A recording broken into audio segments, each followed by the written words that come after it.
All right, and welcome in to the Spotlight series brought to you by the LambetSeaShow.com. We are joined here by the one, the only WookieBeGood. Nah. We're joined by WookieBeBad. How bad, though? How bad does WookieBeBad be? That is the question. How are you today, Wookie? I'm doing pretty good. Thanks for having me on. Hey, no problem. We are more than happy to bring you aboard and stuff. I've seen you around in the community, been very interested in bringing you on, but you know how these things go. You get backtracked by a couple things, and it just keeps backtracking you. But I'm glad to finally have you aboard. So, why don't you start off by telling us what interests you into coming into our show and what you like, what you want to talk about today? Uh, so I've caught Lamancy several times. Of course, we all know Vex, his partner in crime, and there's Cannoli. Hey, Cannoli, what's up? Uh, and I think it's a pretty good show. I think what you guys have here is a good thing. So I want to come hang out, say hi, and some of the things I want to talk about was I come from a blue collar background. I work with my hands every day. Uh, so doing content creation was not the easiest thing for me to do. It's very frustrating in the beginning. It's still very frustrating at times. It gets easier as you do it, but people shouldn't give up just because it's hard to do it first. There's a lot of tutorials on YouTube. And the biggest thing you can do is reach out to the community. I found more people over Twitter and small other YouTubers.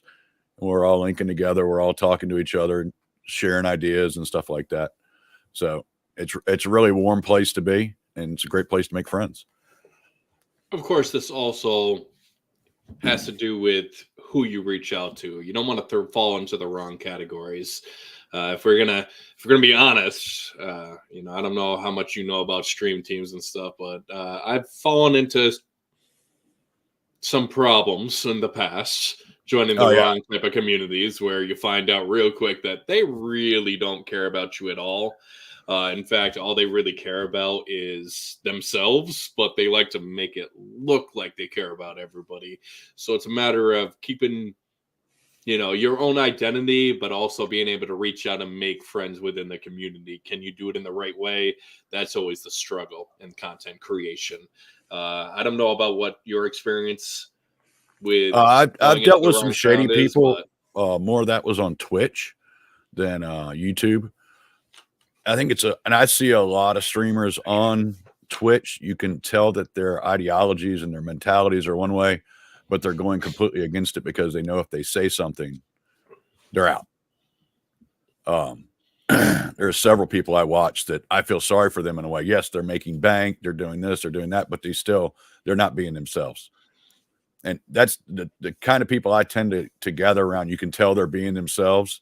Uh, and that's one thing I've liked about some of these groups on YouTube, that it is about being yourself. It is about your own opinion. To me, it's not about the money. I don't need the money. It's fun, it's interesting, and I'm not yelling at a wall all day. People are actually hearing my voice. So those are the kinds of people I tend to gravitate to, people that are being honest and open, and you can tell by them repeating the same thing multiple times and expanding on it and going along. And you always have to use your best judgment. which the problem a lot of people face, in all honesty, in my opinion, is the fact that when you're first new and starting to this, people don't realize that it's a business. No matter what way you look at it, even if you're not trying to make money at first, it's still a business that you have to learn every aspect of, be it editing, streaming itself, how to improve your stream, the game itself, whatever it may be. So what ends up happening is if you're brand new to everything and you're trying to reach out for help, it's very easy to fall in with the wrong crowd because they say the right things that strike a chord. Hey, we're going to help you. We're looking out for the best interest of everyone in the community. Yada yada yada. You know the silver tongue I'm talking about. They Oh always yeah, hit you with that silver tongue, make you think that, yeah, this is going to be great for us. We're all going to grow together. No, they say that, and in reality, they might throw you a few breadcrumbs every now and then, but in reality, it's all about whoever's up on top. It's just a pyramid scheme. So when you're new, it's hard to recognize the difference between people who are genuine and people who are not.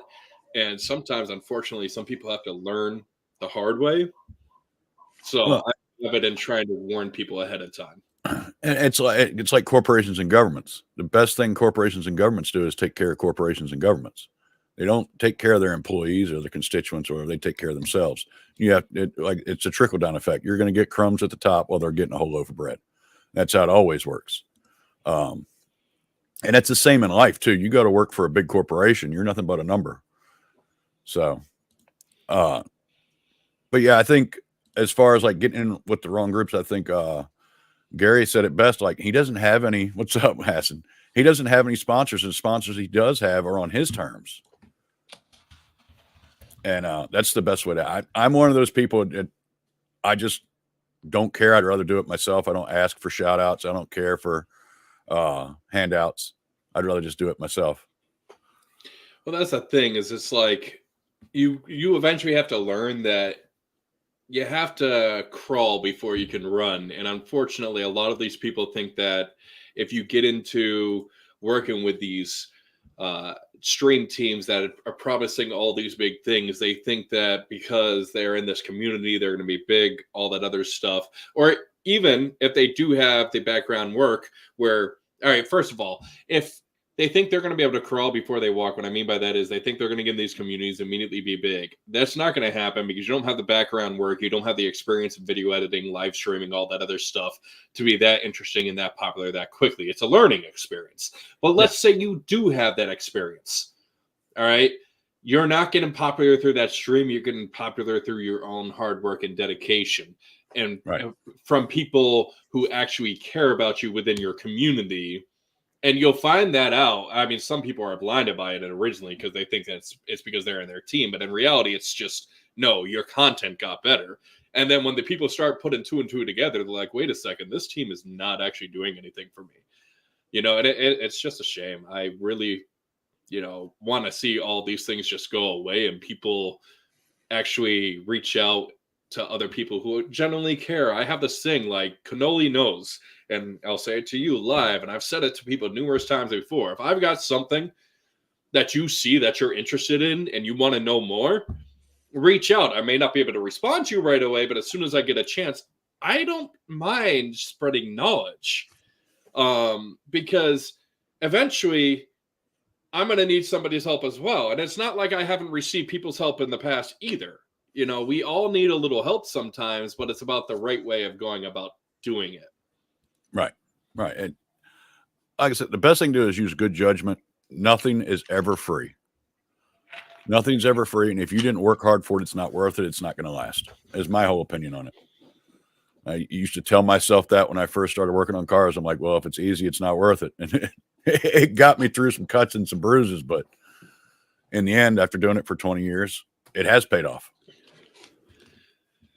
100%, so I know you wanted to talk about your improvement in the content creation game and like how you got started. So why don't you tell me what interested you originally in becoming a content creator yourself? I would say it started after The Last Jedi. I found Jeremy from Geeks and Gamers after The Last Jedi, and just watching him grow. And then I found, of course, Friday Night Tights and Nerdrotic and all, the big guys, when everybody wants to be. And I had dabbled in doing Twitch. I, for years and years, had a laptop that was a potato that I paid my bills on, watched YouTube videos on. I finally bought a gaming PC, and I'm like, oh, well, I'll start doing Twitch and da-da-da-da-da. And I met quite a few people on there that I agree with, but very few people that were very against my opinions. It's kind of hard on Twitch to have an open rapport because everybody will jump on you. So Gary made the comment when Rings of Power came out, when I actually took YouTube seriously. He was like, Rings of Power is getting ready to come out. There's going to be a ton of content to make on it. And that's when I started really actually like learning to edit, do thumbnails. And it was a full-time job. I'd come home from work and sit here and work on this stuff until 10, 11 o'clock at night. And after the last episode of Rings of Power, that was probably my best video I've ever dropped, as far as view wise, comment wise, the most likes I've gotten on a video. I was done. I was burnt out and took a month off and from there. But yeah, it was just, I got tired of yelling at a wall. I'm not going to change anything sitting here yelling at my television or chatting in a live stream. I will change the world by talking and people listening, and not necessarily change the world, but finding other people with the same thoughts and maybe changing a few points of view. Completely understandable. You know, I know you didn't ask and stuff, but I actually got started many, many moons ago watching laser beam videos, Madden challenges, and just watching the absolute lunatic that he was. I mean, he's always been a funny guy and stuff. So I was, you know, I remember he was at like 30, 40,000 followers one year. And he said that, you know, he had changed his content where it's going to be he's variety, you know, and people thought it was going to be a risk. But at the end of one year, I think it was maybe 2 years ago, might have been 3 years ago. But at the end, he's like, this next year is going to be the year of laser beam. And he goes from, I think, like 40 or 50,000 subscribers to like 3 million in 1 year. Jeez. And now he's at like 15 million subscribers. But, you know, anyone can get to it if you're consistent, you create good quality content, and you let your own personality shine. The thing about Laserbeam and a lot of these bigger channels, I mean, there are some that I would actually argue against what I'm about to say, but those that are extremely popular, generally speaking, you could tell are just staying true to themselves. And it's very easy to tell. Your community can really quickly tell whether or not if you're faking it or not. And once they hone in on you're faking it, that's when you hit that stall where you just can't seem to grow. You can't seem to get the views anymore. Anything else like that. Ethan Klein. Things along those lines. But you know, it's funny just watching how much effort people put in, but goes completely unnoticed. A lot of people think you just become popular right away, but even if some people, yeah, they gain the popularity a lot quicker than others, but they still have to put in a lot of work beforehand. Some people have to put a lot more work than others in beforehand to get the legwork that they need. But even once you get there, there's so many steps and stuff you have to do behind the scenes. People are completely unaware of how much effort it takes to research things, to create to get ready for the actual videos, and then you get into the editing of the videos or the live streams or whatever the case may be. Like, there are so many things that happen behind the scenes that people aren't even aware of. That when I came back to streaming myself, I was like, fuck it, I'm gonna be a podcast because, you know, we'll talk about this or that, so on and so forth. And I ended up getting a couple co-hosts, and I'm like, you know what? This is great for me because I'm better behind the scenes than I am in front of the camera. I have my moments, but I'm aware of what my strengths and weaknesses are, and not everybody can be strong on both ends, and that's a problem. You know, for a lot of people, it's like you may have that personality, but you don't have the back-end knowledge, or you're not willing to improve your back-end knowledge. Nobody has the back-end knowledge right away, but you got to be willing to improve it. You know, I know what my strengths are. This is why I have Vex. Vex is our star. Yeah. Definitely learning how, like, the back end, and especially like doing a podcast, something like that, you have to have research for everything you're talking about. And if you're doing like a 2-hour podcast, you're talking about 10 things. That's where I'm trying to get organized right now. I started that podcast with a couple of guys. I met them at the FNT meetup in Orlando. And like the other guys from Twitch, Destiny 2 streamer. And it's frustrating trying to do that, but it's not as frustrating as I'd say it's more frustrating trying to put a podcast together than it is to make a video. Because if you're making a video, it's on one subject. You just need your film content, your script. And I haven't, like, here I can sit and talk to you, If I go to record a video, I stumble on every fifth word. It drives me crazy. So this is a lot easier, I feel. But the back end's the hard end.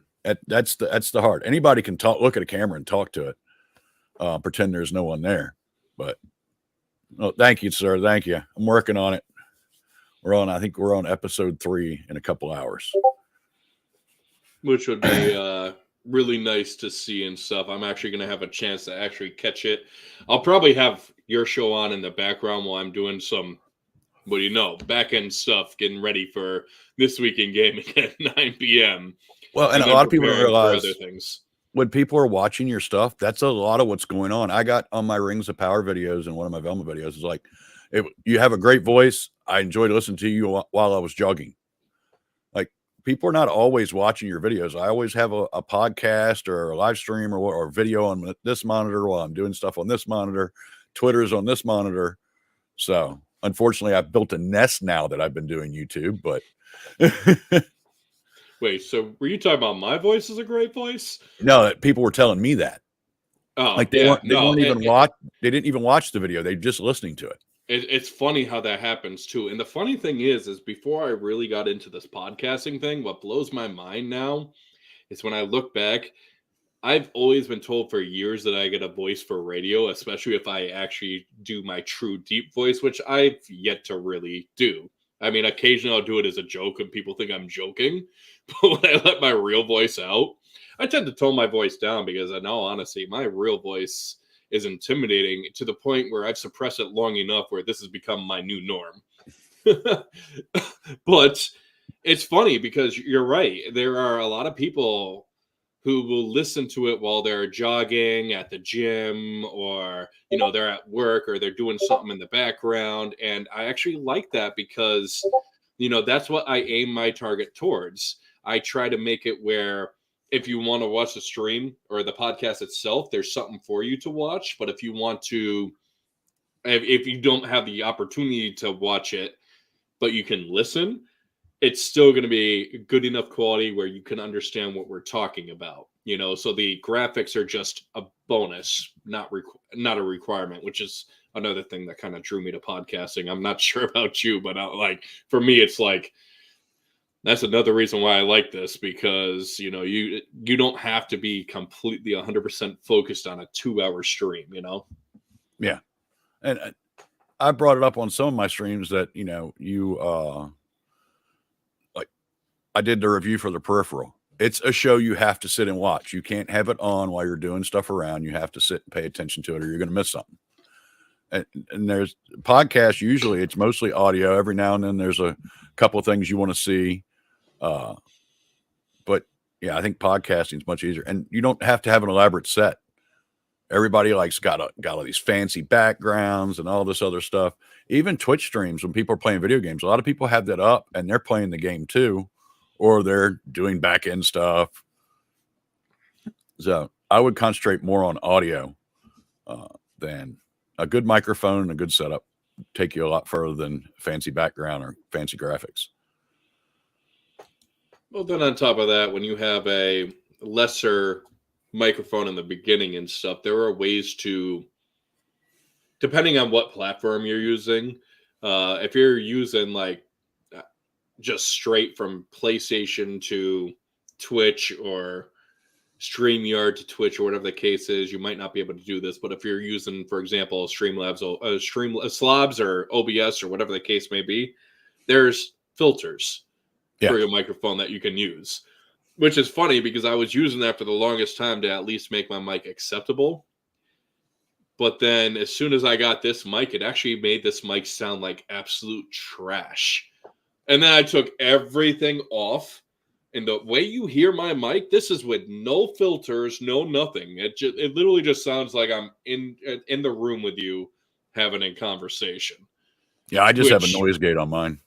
Yeah. That's it.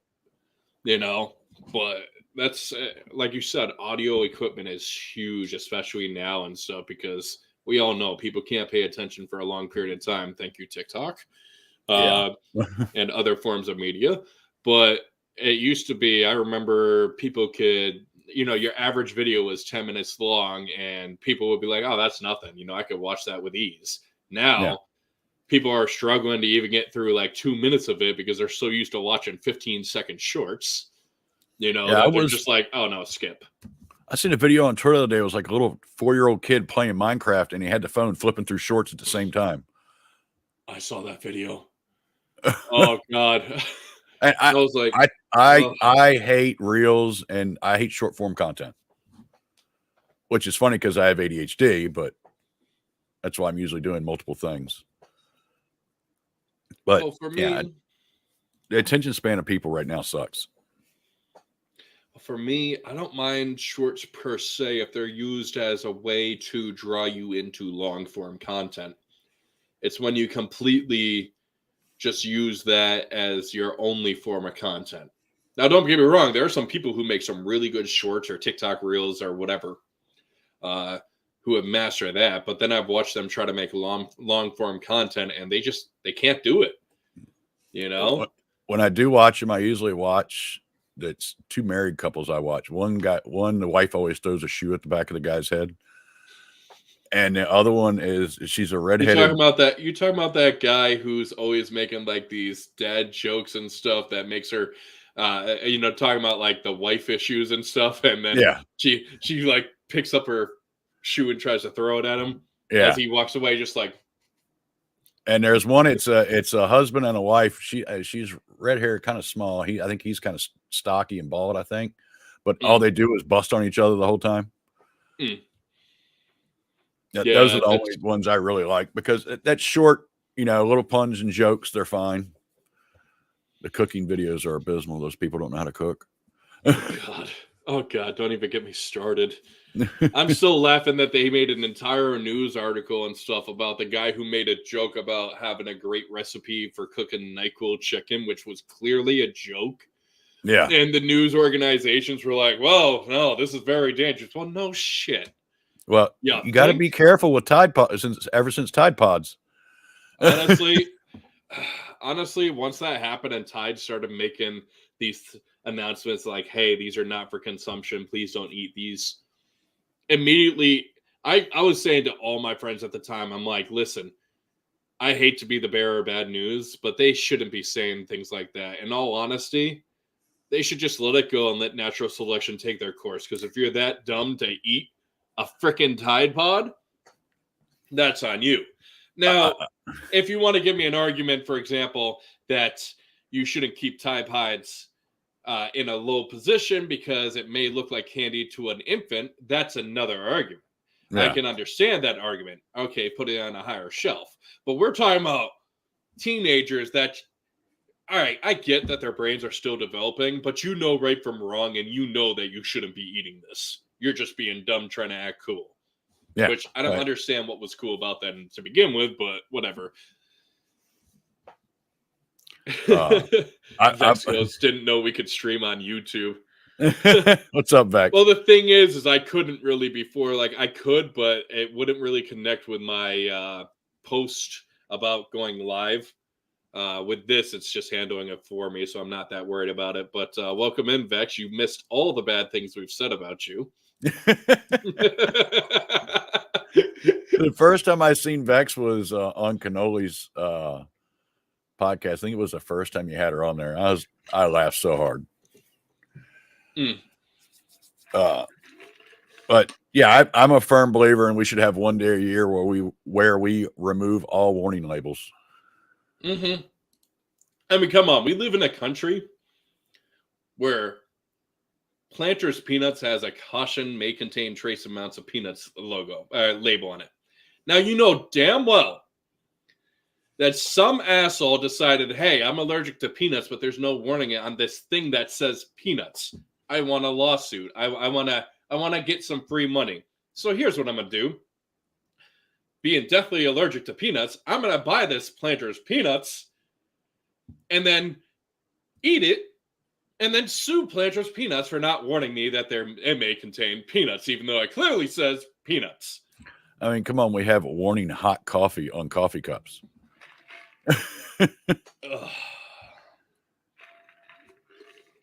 My head hurts just thinking about that stupidity. Mm-hmm. Oh yeah. But So, getting off of that topic, I know you said you wanted to talk about your incessant need for all things Star Wars. incessant need for all things Star Wars up until a point. Uh, I Oh, come haven't on. got it. You don't like a weak version of Obi-Wan, known as Luke Skywalker, being the leader for Rey. No. I've Oh, seen come enough of the on, but Obi-Wan it's series like on Twitter, completely built for today's audience. and I watched enough YouTube videos. I got to see everything I wanted to see out of Kenobi. I unfortunately canceled my Disney Plus the night they fired Gina Carano. So I don't give them any money. I never even gave Disney Plus money. I like the first two seasons of Mandalorian, but it doesn't have rewatchability. Like I could sit here and watch Empire again for the 5,000th time and be perfectly fine. See, my problem is I never gave Disney Plus money to begin with when they came out and stuff, because I've been seeing for years their motives before it was fully exposed. Because it wasn't rocket science. All you had to do was look at what they were doing. Well, the biggest thing is sit down and listen to George Lucas talk about making Star Wars, then listen to J.J. Abrams talk about making anything. Mm-hmm. He went from a completely different point, a true artist point, and J.J. Abrams like, give me cash. There's an interview with Lucas, and it's 2015. It's from PBS. It's on YouTube, where he talks about studios will not make a new IP because you look at it like the stock market. That's a risk. They're going to lose money. So all they want to do is remakes and sequels. And it's bad. It's destroyed Hollywood. I used to go to at least 6 or 7 movies a year, and I go to 1 or 2. The only reason I went and seen Black Panther Wakanda Forever was to do a review of it. And that movie was abysmal. If it wasn't for Angela Bassett and Michael B. Jordan, it would have been like a 3. But yeah, Star Wars is great. I grew up on it when I was born. I was born in 78. Star Wars came out in 77. My brother took apart my baby mobile and put C-3PO and R2-D2 and Luke Skywalker from my mobile. So I had it infused in my brain from a long time. And it was just a good escape. And I got excited when the prequels came out, and the prequels were okay. I think Revenge of the Sith was the best out of all of them. And there's still a little bit you could cut out of that. But I don't complain about those like I do the Disney series, because that's George Lucas's vision. We were all on the ride for his vision. If the guy that creates the vision wants to destroy it, that's his prerogative, and fans will just walk away. When a third party buys it, they own the rights to it, but they don't own the canon. The fans own the canon. And I can say, when I walked out of Force Awakens, I was like, okay, let's see what they got next movie. And then I literally sat outside the movie theater and sat on a bench walking out of The Last Jedi and smoked a cigarette and going, I don't think this is as good as Clone Wars movie. And like I said, then I found Jeremy, and I realized I wasn't alone. You were made to feel like you were alone with Star Wars. Like, you don't like it, everybody else likes it. It's $1 billion film. Why don't you like it? And something's wrong with you. And I think that woke a lot of people up. And of course, you see my name. My name's WookieBeBad, and that I've had that name for, I think, 12 or 13 years of my gamer tag on Xbox. And I have a ton of Star Wars stuff, but none of it goes past The Force Awakens. See, for me, I love the original prequel, but as I said to you before the stream began, my personal favorite was the 3D, not the 2D, because I forgot they even made the 2D version. 3D version of the Clone Wars. just simply because the storytelling, the way they were able to progress certain characters. I'm looking at Snips in particular. For those who are unfamiliar, that's Ahsoka. Going from a rebellious, like a lot of people, I remember people were livid at Yeah, they hated how her. they hated her. They absolutely hated her guts because she was willing to talk down towards Obi-Wan Kenobi and Anakin and Mace Windu and Yoda and everyone acting like she knew better and stuff. And where people weren't really realizing, and I think I realized early on, was this is a teenager. This was built to be a teenager. They say that she's a teenager. As teenagers, they rebel. But the question I had was, how was she going to progress? And watching how she progressed throughout the series was just fantastic. And now you look at it, Ahsoka Tano has become a fan favorite. Like I remember I heard about it because I didn't watch the show. But there's a new series for Star Wars. I can't remember what it was. It was a cartoon series as well. Bad Batch. I'm not sure, but it's all I remember is finally, like within the first season or two, they revealed that Ahsoka Tano was coming back, and everybody was so happy that she came back. And it's like, well, here's the thing: if they left it at one season of the Clone Wars and stuff, people wouldn't have been happy. Right. And did you see the last season of the Clone Wars that they came out with? Refresh my memory. So the last season of Clone Wars is Ahsoka Tano during Order 66. I don't think I might have saw. It's been so long. I'm gonna at have the to end go of take a the look. last episode is pretty good. It's I won't spoil it for you, but it's a must watch. My favorite thing about the Clone Wars show was you get to learn so much more about everything else. And you go into, is it season 6, season 5, where Yoda goes and talks to the will of the wills. And when he comes back, he knows everything that's going to transpire. He knows Order 66 is happening. Vader is being born. Palpatine is this. He comes back and acts like nothing's going on because it's the will of the Force. It's pretty crazy. And you look at the burden on his shoulders. They did a lot of character growth in that. For a children's show, there was a lot of character growth, a lot of backstory about the Force. Rebels was good too. I wasn't exactly happy with the way they did the World Between Worlds and bringing Ahsoka. I know they had to bring Ahsoka back because, he's not going to want to kill his character.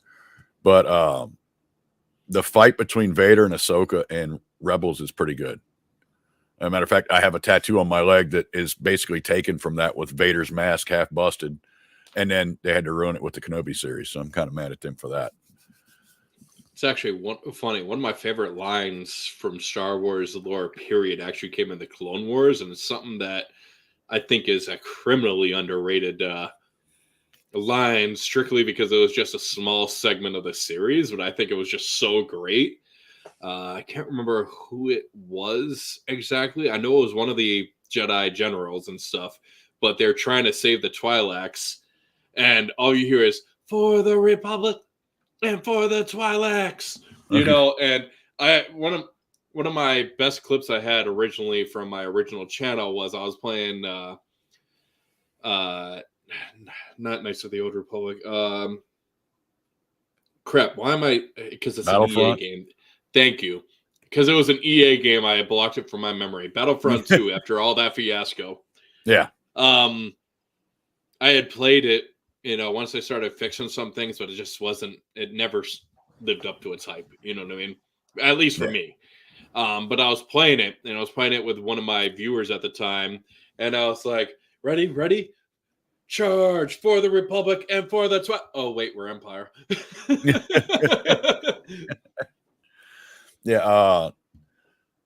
What was I gonna say? Even the series where they did the father, the son, and the daughter with Anakin. I forget the planet's name. That was really, really good. That was really, really good. And I liked that we kind of got like that. Thought it was Jar Jar. Kiss my ass, acid. I mean, to be fair, there is a conspiracy theory, but that one of the Darth Lords is Jar Jar. Lucas said if Jar Jar didn't work, that whole series of movies was done. Mm-hmm. Yeah. So, There's hundreds of videos out there showing all the stuff that he did. They're like, look, he's a Sith. Look, he's a Sith. It is pretty funny. Yeah, I had a guy I worked with that he spent $3,000 opening weekend on Battlefront 2. sounds about right because it was a huge cash grab. Yeah. Oh, here, you can spend a shitload of money on loot boxes and get Vader immediately, or you could spend like 100,000 hours playing. Yeah. And I just didn't like the gameplay of that game. I didn't like Battlefront 1. I like the old, was it Battlefront 2 on PlayStation back in the day? That was fun. I even had it on PSP. And talk about how old I am. And those were fun the games. PSP was a great freaking console. I mean, you're telling me I could take my PlayStation games to go? Yeah. But yeah, I just didn't care for the gameplay. It felt clunky. I didn't like it. And I kind of felt that way about the new Call of Duty until I realized it's not Call of Duty. It's a completely different game. You have to play it completely differently. And I actually enjoy that now because it pushes me to change my gameplay instead of just being mindless. This comment from Acid says that, I'd rather read the comic books than watch another superhero Star Wars movie. Now, one of the things about the comic books is, and I'm sure you're well aware of this, Wookie, is if you own a comic book store, in order for you to buy comics from these actual companies, they force you to buy certain things, whatever they want you to buy, whatever they really want to push in X amount, even if you as a comic book store owner know that this will never sell. This is why if you go onto your local comic book store, if you have one, because they're dying. Yeah, they're pretty much done. You will see that a lot of it is just complete woke agenda. Yes. That's all I'll add to it. And it's killing these businesses because they have to spend X amount of money to buy these comics that they know they can never sell in order to buy the comics that they want to buy that they know do sell. Right. And then it's a double whammy because not only are they buying comics that they know won't sell to buy comics that will sell, but then the customers who don't want to see that shit in their comics are going to see that and be like, oh, you became woke too. Yeah. So well, I got out of comics probably mid to late 90s. I think the last major thing I bought when I was a kid buying comics was the Maximum Carnage storyline, The Birth of Carnage, which I was really let down by the movie because that should have been R-rated and it should have been a lot longer. But I do have like the Marvel Vaders where he kills the nurse that's like in love with him and he just puts his lightsaber right through her. They did do a really good Vader run there for a little while. It's not stupid. It's actually done quite well. I do have those. But last night I ended up buying 3 Spawn omnibuses from back in the day. I did buy the complete run of Todd McFarlane's was Amazing Spider-Man. And I probably have 3 long boxes upstairs. So comics were a big deal. And that's when the Marvel movies started coming back out. I'm like, oh, I pulled my comics out. I'm looking through them. And then I was talking to one of the guys at work. I knew he was into comics, and I was talking to him. He's like, yeah, man, I got out. He's like, they're bad. There's a female for every character now. And I'm like, what? And then I wasn't even aware of the agenda at that point. And that's how I started learning about it. Well, what makes it worse is all these people who are like, well, no, we're doing this for modern audiences, this, that, yada, yada, yada. Here's the thing. If you kill the comic book industry, I've heard arguments saying that, like, oh, it doesn't matter if the comic book industry dies, blah, blah, blah, blah. It's all in the movies. Well, here's the thing. If the comic book industry dies, so does your movies because you're stuck with the same characters over and over and over again. You need to be able to create new characters. The problem is the new characters they create, they're either A, not new, they change the gender or race swap a character, or B, it's something along the lines of a complete woke character. I can't remember what the character's name was. America Chavez. I don't know if that was what. Yeah, I saw some of them, and it's just like oh my God, like they're calling things just completely, it's blatantly throw it in your face that are going to fail upon arrival, and it's just like, these are that when I say you need to create new characters, this is not what I was referring to So at all. I watched Doctor Strange Mom, and I didn't pay for it.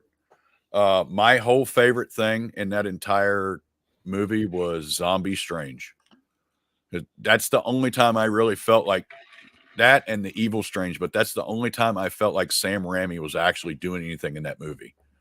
And I love Sam Raimi to death. He's the director of one of my favorite movies, Evil Dead 2.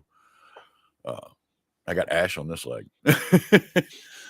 But yeah, I mean, the horror is the only they tried that one movie with Kevin Bacon, and I'm pretty sure that tanked. I'd have to look the box office up. But horror is like the only thing that they're trying to push that in, and it doesn't work. Like horror fans are like, no, I want this, this, and this, and this, and that's it. That the Hellraiser they came out with, and yes, originally Clive Barker wrote Hellraiser as a sexless character, which I would think if you're from hell and you've been mutilated, you would be.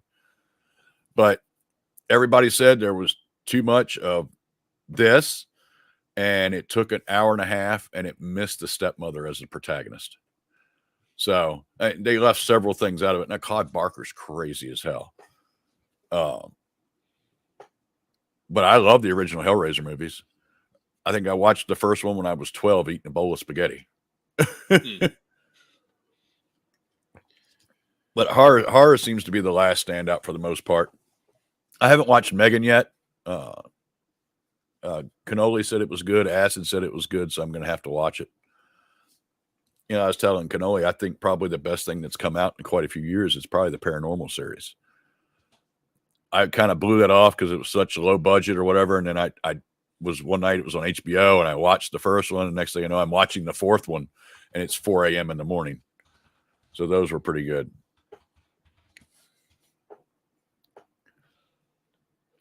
Sorry about that. Was typing in the chat. No, you're good. But yeah, no, it's absolutely crazy and stuff. Some of the things that they're doing today, and it's not just the comic book industry. This is just industry wide. Every form of media is just being absolutely strangled to death by agenda politics, and it's just not something I like to see. All right, I don't care if you're on the left. I don't care if you're on the right. I don't care if you're conservative. I don't care if you're a liberal. Keep your politics out of it. And I've seen some shit takes. My personal favorite is, oh, you're sitting here saying that you don't like politics and video games and comic books and this and that and stuff, but it's always been in there. There's a difference. And the difference is it's politics for that particular setting that they are in, not current world politics. Right. Right. So like, for example, we can use, if you want to make the argument, well, there's politics in Batman. Well, yeah, no shit, because the crime rate's sky high in Gotham City. So, of course, they're trying to figure out a way besides just having a caped hero to solve crime. That's a given. But, do I want you putting your rainbow flags and, this and that inside of, your current world politics into Batman? No, I do not, because then you're just ruining the sanctity of Batman the way it was. Batman, if you want to make graphical enhancements, acting enhancements, that's fine. But we all know once you say, updated for a modern audience, what that really means. It's over with. Halo's a prime example. Updated for a modern audience. And people do that with Star Wars too. They're like, oh, there's always politics in Star Wars. Half of the prequels was in the Senate. I'm like, okay, so the Empire and Vader were designed after the Yahtzees, but they weren't Yahtzees. They used motifs and stuff. Vietnam conflict was influence for the politics in the prequels, but it wasn't Vietnam politics, and it wasn't modern day politics. It was ideas pulled off of it. It's I watched like 15 minutes of it, and I was like, I'm out. And now they're doing Tomb Raider. Amazon Studios is doing Tomb Raider, so you know that's going to be bad. Fallout's going to be bad.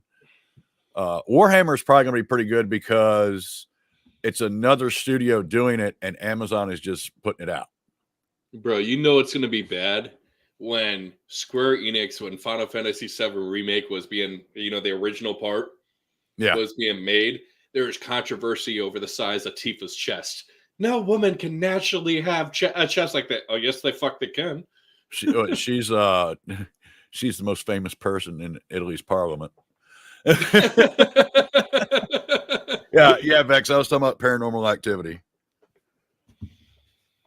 Oh God, they want you to talk about paranormal or the paranormal films in general. Which, if you want to talk about it, that's fine. I know nothing about them. I try to stay away from TV and film. my thing about the Paranormal Activity series was they were all completely different stories, and they were pretty decent stories, and then they all tie together. It's all the same thing. It's just different tangents of the story. I thought that was really good story building, how everything, and it's fluid when it links back. It's not jarring like, oh, it was Bob the Butcher. Let's take his mask off. Oh, it's Sally. No, it all linked back, and it was all driven together. So whoever wrote that series, I'd have to look it up, did a very good job. And I don't think they had an idea to do anything past the first movie. And they just built off of it and kept going. Cannoli says, first Paranormal was good. Never saw the rest. Yeah, I think they're up to 5 or 6 movies. And the last one where they're in it's the urban city stuff is kind of weird, but you have to get through the beginning of it. Once it gets going, it rolls just like the rest of the paranormal movies. They're always a slow burn. Yeah, Vex says she stopped at 3, but she enjoys the genre. Yeah. Yeah, they're all good. They all tie. I think the last one like shows you what is actually going on in the background. Acid says he saw them all. He loved it. He likes the odd movies like that. Yeah, I like stuff you can't leave playing and walk away. I know everybody hates on like Lucy with Scarlett Johansson. I thought that was a phenomenal movie. You have to pay attention to that movie to understand what's going on. I like stuff that you have to concentrate on and pay attention, which is odd again because I have ADHD. I like to, but I'm one of those people. I'll get immersed in a movie. If there's a sad scene, I'll get a little tear. I'm not scared. I'll jump when something happens. I get immersed in movies, and when they start doing this, Velma's a prime example. In episode 3, they say gay like 5 times in 45 seconds. Wakanda Forever, they kept saying colonizer. It sucks you out. Like someone turned the lights on in the room while you're trying to watch a TV show. And I hate that stuff. I don't want any politics in my stuff. I want a good movie or a good TV show. The thing is as I've said, there's going to be politics in everything, but it's politics based on the actual setting of whatever universe and whatever that's movie or film is going to be. So Batman in story politics, Gotham, not our politics. Exactly. I don't mind in-store politics, but once you start throwing current world agendas, which, I mean, let's be honest, this all started with Barack. It really did. We didn't have Great this Divider. problem. It started with him just, basically trying to divide everyone, which caused the Great Divide. Yeah. Now, I mean, until Obama was president, which I find hilarious that people think he was a great president, because until Obama was president, no one really looked at each other as, oh, he's black or he's white or he's Asian or he's that. No, he's right wing, he's left wing. Exactly. It was he's American, my fellow American. Well, look, Jimmy Kimmel is a prime example. No one cared that he did blackface on a cable television show on a regular basis until after Barack Obama was elected. No one cared. There was no outrage. And now it would be outrage, people burning stuff in the street, and it's insane. We need to be able to talk back and forth and discuss if we're going to grow as a human race. And the whole thing is they want you divided because it's easier to conquer when you're divided. When you're united together, it's harder to be taken. It's easier to conquer when you're divided. I like that because the other thing I'll add on to that is it's easier to let things happen in the background that they don't want you to know if you're busy fighting with each other. Oh yeah. But the problem is they've divided particularly the left so well from reality that if you try to have a realistic conversation, they just won't allow it.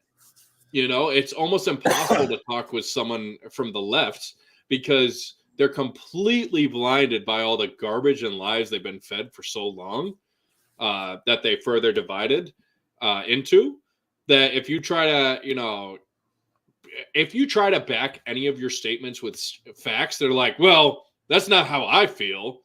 All right. This isn't about feelings. Yeah, feelings don't matter. Feelings don't matter in the overall scheme of things because here's the thing. Feelings are just that, feelings. They're emotions. And if you can't even handle your own emotions, there's a problem. If you can't have a down-to-earth conversation and actually be able to break down everything that's going on to solve things, nothing's ever going to happen. Well, you're not going to change my opinion on anything too. When you get upset over a fact, you need to come back with other facts, not a screaming, not name calling. Oh, you mean a fact similar to how you make Acid Stormblade watch Velma and Thor? I didn't make you watch Thor. You watched Thor. I don't know. That's not what he said. I made you watch Velma. And I did a video about that. Is Velma the red pill? I think we need more Velma. I know it sucks, but I think we need more content that is so woke it's even unwatchable for the left.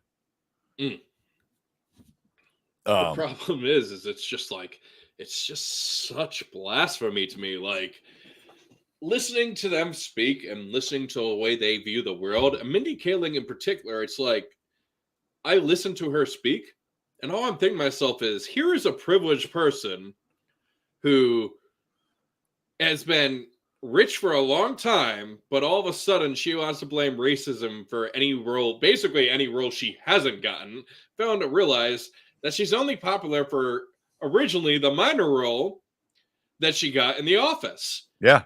And the reason she hasn't made it in a starring role is because she's just not a good actor.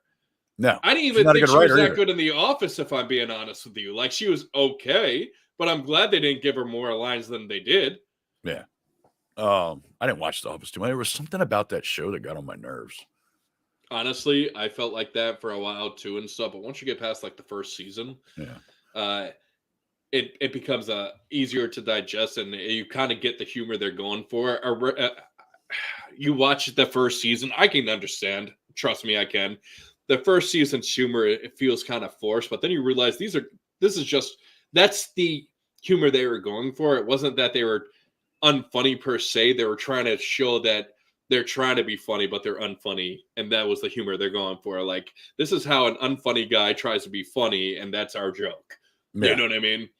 Now there's some clips and stuff I love from it, like the parkour stuff. And oh yeah, parkour was hilarious. When that happened, I was dying. Yeah. And then my buddy's kids tried to emulate it, and a lot of stuff got broke. We are, Asad says, we are all placed in a category now. It's easier to push agenda in groups than masses, which is true. Yeah. But here's the thing. Like, I'm over here looking at it like all right, so you have two sides. You have a side that wants to listen to the government and take their word for absolutely everything, and you have a side that's willing to question the government, but they're the ones who are demonized because they're willing to question the government. And I look at it, it's like, it's hilarious to me because, have you not learned from what our government has been willing to do? Oh, our government would never hurt our citizens, says the people who fail to remember Operation Sea Spray, Project MK Ultra. The list goes on and on. Like, I only listed two, but there are literally dozens upon dozens of experiments they've done on their own citizens. A government has never killed its own citizens. Come on. And now they're trying to silence anyone who questions them, which we've seen this play out in other countries when one side tries to silence the other side. We know exactly what's going to happen. That's why we're becoming more vocal. And now with, granted, I'm not liking Eliza Blue at all because she's being an absolute dictator. But Elon, generally speaking, has been basically allowing us to finally actually say our piece. And we're not allowed to do it on other platforms. I don't know if that's going on right now. Well, that would go under the Eliza Blue statement. Yes, and there's been a lot of stuff pulled off. That's why I said generally speaking, but the Eliza Blue situation is just, my God. Here's a woman who basically got caught lying numerous times, and instead of taking responsibility for lying, wants to shield herself behind her lies. And she's not like super wealthy or anything, so where is she getting this power from? Well, I think Elon needs to find a new girl to fuck. That's what everybody's been saying. But yeah, so I was always raised you question everything. When our corporate, I'm so deep in that blue hole. Oh, we all know this. So I always like, even when orders come down from corporate, we're like, I don't think we can do that. And they're like, well, what do you mean? You're just supposed to do it. I don't think we can do that. And I was always taught you question everything. Or having survivor sex. That hole goes so deep. I've always been the type who questions everything. I think I started smartening up when I was, because I grew up in the system. I grew up without family. And so, of course, when you grow up in the system, you're always going to rebel. But what I started realizing when I was moving from place to place to place, foster home to foster home, program to program, I started realizing something. Things they were saying weren't adding up as I went from area to area. And so I think that's how I quickly got out of the left mindset, because I live in a deep blue state. And I started realizing that everything I'm being taught, like, they're not teaching me to think for myself. The only reason I'm thinking for myself is because I'm trying to rebel against my upbringing, But if you're in one spot for a long period of time and you're just learning from these schools and from these leftists, from these blue states, you begin to think that, they basically paint it where if you want to in order to be a good person, you have to vote Democrat, because the Democrats is about love and forgiveness and the peaceful party. But then you really look at it. You look behind the curtains. The Democrats are the complete polar opposite. They're actually the party of slavery, Jim Crow laws, and everything that's wrong with society as a whole. And you look at the cities that are failing the most, they're all run by Democratic mayors. And I wonder why that is. Could it be the fact that their whole agenda is to keep you poor and to keep you fighting against each other, and make you think that they're there for you by giving you a little bit of money for the struggles that they put you through, to make you think that they're the good guy, so that way you continue to vote for them because they know that their policies don't work. Well, so I grew up in a town in Virginia that actually has a battlefield in the middle of it. There's Confederate soldiers' graves as far as I can see in certain parts of downtown and stuff like that. And I was always raised, the Civil War happened. It was horrible. It was brother against brother, and everything else. And I get to high school and they're like teaching that the Civil War was over slavery. And I'm like, no. Like, I got books that'll tell you differently. Well, yes, it was about states' rights and civil and racism, and slavery was a small part of it. And it was used as a propaganda machine. But we don't teach that here. And I'm like, so you're not teaching the truth. And that's where I learned to start questioning a lot of stuff. Was what stuff I was learning in school, I knew for a fact was wrong. I used to read a ton of books when I was a kid. And I don't agree with them taking the statues down. I think you have to accept your history and move forward. And a lot of what they're doing is what was done in Germany back in the day when they tried to change the country's history and all this other stuff. And I see a lot of that stuff and I don't like it. My grandfather was a World War II veteran, so he told me about all that stuff. But he died of colon cancer, but when he was sick, he tried to impart me with a bunch of knowledge and try to explain things to me. I was like 12, 13 years old. And he talked a lot about during World War II, what was going on, what was happening. And I retained that as a kid. And I see that and I don't agree with it. I'm 100% against it. I think we need to sit down, discuss, and not yell. And that's the thing is it's like, they're not willing to sit down and discuss, because if they were to sit down and discuss and actually talk about statistics and what really happened, what led to this, why that is the way it is, people would quickly realize how bull their whole policy and what they've been saying is, and that it's all just lies.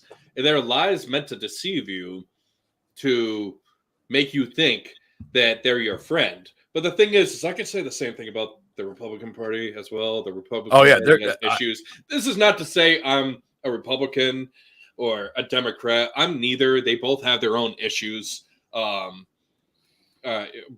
We know a lot of Republicans are bought and corrupt because they're bought. But we also know that the Democrats, their whole policies, it's just a bunch of idiots running around in that Capitol building. I think every politician, once you get above a local county, and you probably have some in local county, there's probably not as much in state politics, but once you definitely get to the federal government, every one of them are bought and paid for, and every one of them are corrupt. Oh yeah, that's why I'm laughing now at it's funny to me how we reached the debt limit in record time. If you look at every time we've raised the debt limit, our debt has increased the same amount that we've increased the debt limit. You look at who's been trying to increase the debt limit each time, it's been one party. Yeah. And now that same party is going around saying that, having a debt limit is, racist, sexist, this, that, whatever, blah, blah, blah. Some form of oppression. The answer now. And that we need to abolish the debt limit. Okay, your party just hyperinflated our entire economy because of your reckless spending. And now you're telling me that we should get rid of the debt limit instead of paying off our debts. We should get rid of the debt limit and give you a blank check. All right. Here's the thing. Inflation isn't caused by the citizens living too well. It's caused by government living too well. Yeah. And we all know that this government has been spending money that they don't have a right to spend over and over and over again. And I'm looking at it, it's like, so you want to eliminate the one thing preventing the inflation from getting even worse? Because the inflation is terrible. The economy was actually in decent shape before this administration took over. And by decent shape, I mean, it had been the best it had been for over 8 years. And they want to claim all this stuff. Yeah, you shut the whole country down for almost 2 years. Well, my personal favorite is we have record job growth. No, you don't have record job growth because you can't claim job growth on jobs that were taken away that are now being given back. Right. Sit down. Right. Yeah. So I see pop culture as a way to actually reach across the aisle. I do too. And it'll take somebody to watch a movie and go, I don't know if I really like that. And they have all their friends going, oh, it was so great. And they find some guy on YouTube going, no, this sucked. You're not alone. And as it says, this kind of talk makes me want to donate money to Ukraine. Go to Ukraine, get my money back. Don't you mean the president's coffers? Yeah. Yeah. Zelensky is a freaking billionaire anyways. Why don't you just use his money? Exactly. Oh, we can't send any more money. We're going to send out 100 M1 Sherman tanks. And that we don't even have the tanks to send them. Mm-hmm. That, mind you, then we're going to have to turn around and actually send a military personnel to operate the tanks, because we know damn well they don't have anyone who knows how to operate them. Yeah, they send trainers over. Yeah, like I said, I really think that I really think politics is downstream of pop culture. And the fight is here. The fight is here on YouTube, on Rumble, on Twitch. I don't think you're going to fight too hard on Twitch. I mean, we even had some superstars of Twitch going out and rallying against Hogwarts. And supposedly if you stream Hogwarts on Twitch, they're going to harass you and get you banned and all this other stuff. I'm like, I guess I'm buying Hogwarts. Okay, I guess I'm going to say it for the umpteenth time. If you are against people who want to play Hogwarts Legacy, you are the transphobe.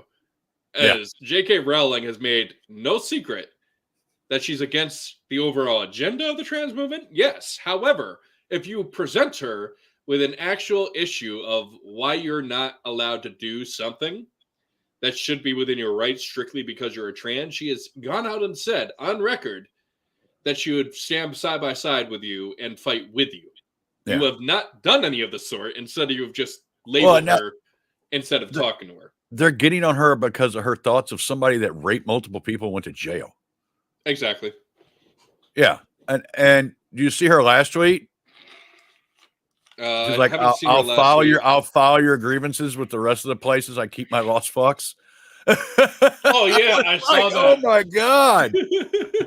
I'm sorry. J.K. Rowling is cemented in literature history. Those books will go down right beside J.R.R. Tolkien's books. Well, I don't think Harry Potter is the greatest thing in the world. I do think that she has earned her place in history.